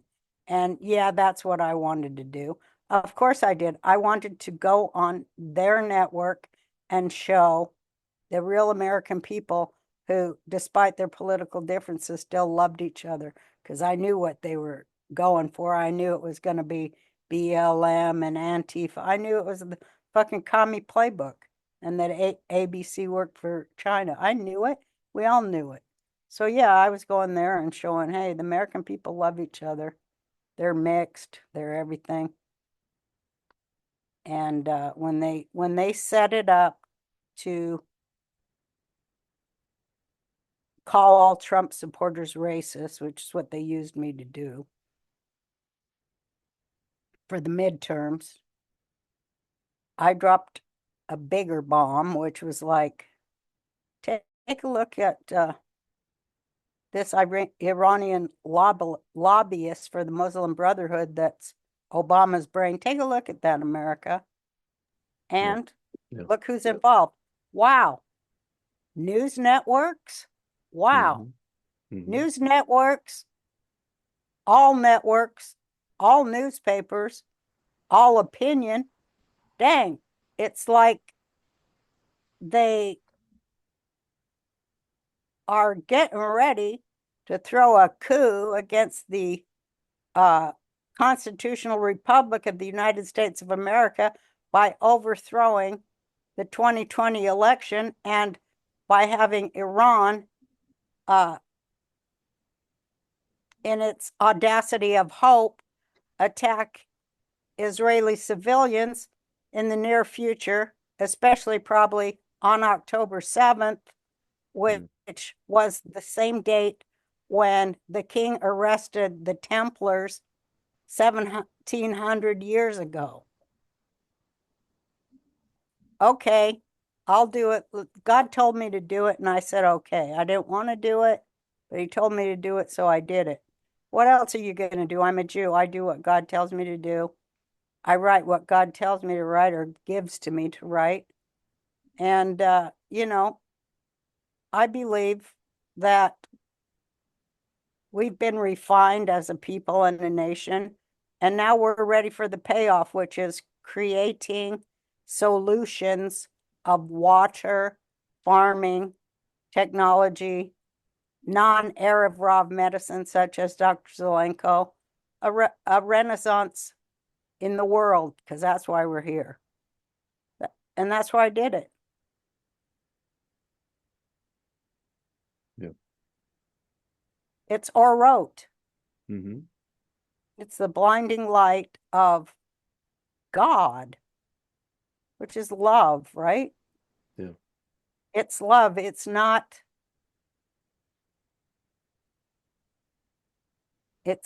but I can see why they blame the Jews. But like in Orot, instead of blaming the Jews, like George Soros, I believe they're going to start loving the Jews who teach actual Torah. Yeah. Like Jesus. They're going to actually have a come to Jesus moment. And that's what Rav Kook says. They're going to have a come to Jesus the Jew moment. And that's going to be glorious. And it's right around the corner. But it's And not I gonna, can't wait for but that. it's gonna be more of a come to Mashiach moment, I think. It doesn't have to be Jesus. You just come to Mashiach. Well, his name wasn't even Jesus. You know what Jesus means? Yeah, Yeshua. Not Yeshua, No, Yehoshua. but the name Jesus means the Zeus in Latin Well, and that Greek. it reminds me of in Die Hard, I guess which one was it, two? When he's like, "Hey Zeus." No, Zeus, like shove a lightning bolt up your ass. Yeah, it's all about, false gods. And Yeah. there's only one, and like the dreidel, Yeah. he has 4 letters in his name. So that's Mhm. fantastic. When are we? Your son told me you guys got a clear schedule, Yeah. but I really want to. We have to talk about the Soviet thing. I really want to talk about that because it's also key. It's so key. Like, Because Putin, like Candace Owens, he went back to that thing. well, you know what's interesting with Putin? You're talking about what he just said recently about how we don't listen. What he said is And the not Pope said it too. what he said is not wrong. He said a lot of these folks in Ukraine and also in Russia, they don't go to synagogue and they don't celebrate this and that. Right? He's not wrong, especially since Not wrong. he grew up around people who did do that in his building in St. Petersburg when he was a kid. He used to go to the Sabbath. Um, but he has to be kind of, I'm sure he is conscious of when somebody like that, when somebody like him in his position says something like that, people are going to run with it in a whole different direction. But he's not wrong. I mean, like, we know anti-Semites are here to, yeah, they're scum and they're stupid and they're illogical and they're all this stuff, but they're also here to kind of remind us who we are. Just like October 7th, all of a sudden, all these people, these kids in America, in Manhattan, all these places walking around saying, "Oh, where can I find a Shabbat meal? Oh, You know, where can I find an Israel rally? Where can I find a Jewish boy, Jewish girl to marry, to date, maybe? Yeah, Uh, and so many so, people want to know more about Torah, yeah, which is the Zohar is the soul of Torah. yeah, And so, it's the age of that too. It's like that's also in Zohar, and it predicts it'll be 2,000 years before people are ready to hear it. Even the things that Jesus taught are from that, from Rabbi Akiva and that, and the temple. I love that he went to the temple and said, "Hey, you guys, which currency are you changing here? You're changing Roman currency?" Because that's so apropos to now too, yeah. right? You're talking about with The money just changers. Bitcoin. Oh, in general, yeah. Yeah, they're Which all is cashing it into Roman currency. That's where all the gold's going, for God's sake. yeah, But God's going to fix it all. He's going to yeah. correct everything that needs to get corrected. And he's going to make us better, like he always does. And more righteous, hopefully, not just more craving for power and affluence, but more craving for chocolate, right? Yeah. That's why we have these donuts.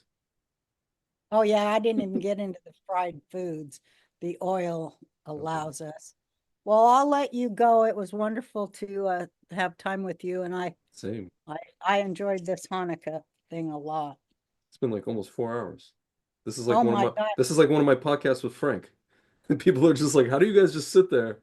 Just go Isn't on it and on. great Yeah, just to talk about Torah all the time, yeah. I mean, half of our which is stuff is about UFOs, but that's pretty much Torah. It's the same thing. it is because that's all in Zohar too about, Yeah. Listen, visitors and you know what this whole thing is? what? I'm sure you know. This whole thing is basically probably what this is the drones are just obfuscating these orbs, which are some kind of angels, which are here to stop us from having a nuclear war. And the drones are either obfuscating those and or searching for this material, whatever this is. And I think that Iran is so cornered now, and we, not we, but Biden and Obama have let in all these Hezbollah guys in here, and God forbid, so there's probably a couple of guys walking around with one of these dirty things, Yeah. these briefcase things, and they're searching for it. And I think it's literally the drones and the orbs, and that's why these people, the feds are like, well, yeah, we acknowledge that what these drones are, they're not, we don't know what they are, but don't touch them, don't shoot them, don't put, it's them, it's basically them. And but they haven't said anything about the orbs. They haven't publicly said anything about the orbs, even though we know Well, the don't orbs you are, think the orbs are photographing? I mean, the drones are photographing the orbs. of course. But Yeah. I think they've been working in tandem with these things. Like what's his name? Trump, this Israeli scientist said that Trump knows about it. This federation or whatever. They've been communicating already for a while, and now this is just like the public kind of little display. Uh, we'll see. We'll see. Probably in about a month, we'll see what it really is. It's going to show itself like Well, what? Yeah, I know God's in control of everything. for So sure. whatever He wants is what's gonna happen. But I hope that we're standing in the right place when we ask Him to help us and reveal Himself here. I I I hope we search our hearts and remember that we're here for a reason and to do certain things that nobody else can do for good. Yeah. All right. Nice talking to you. Yeah. Happy Han- Hanukkah. Hanukkah Sameach. We'll be in Hanukkah. touch. Bye.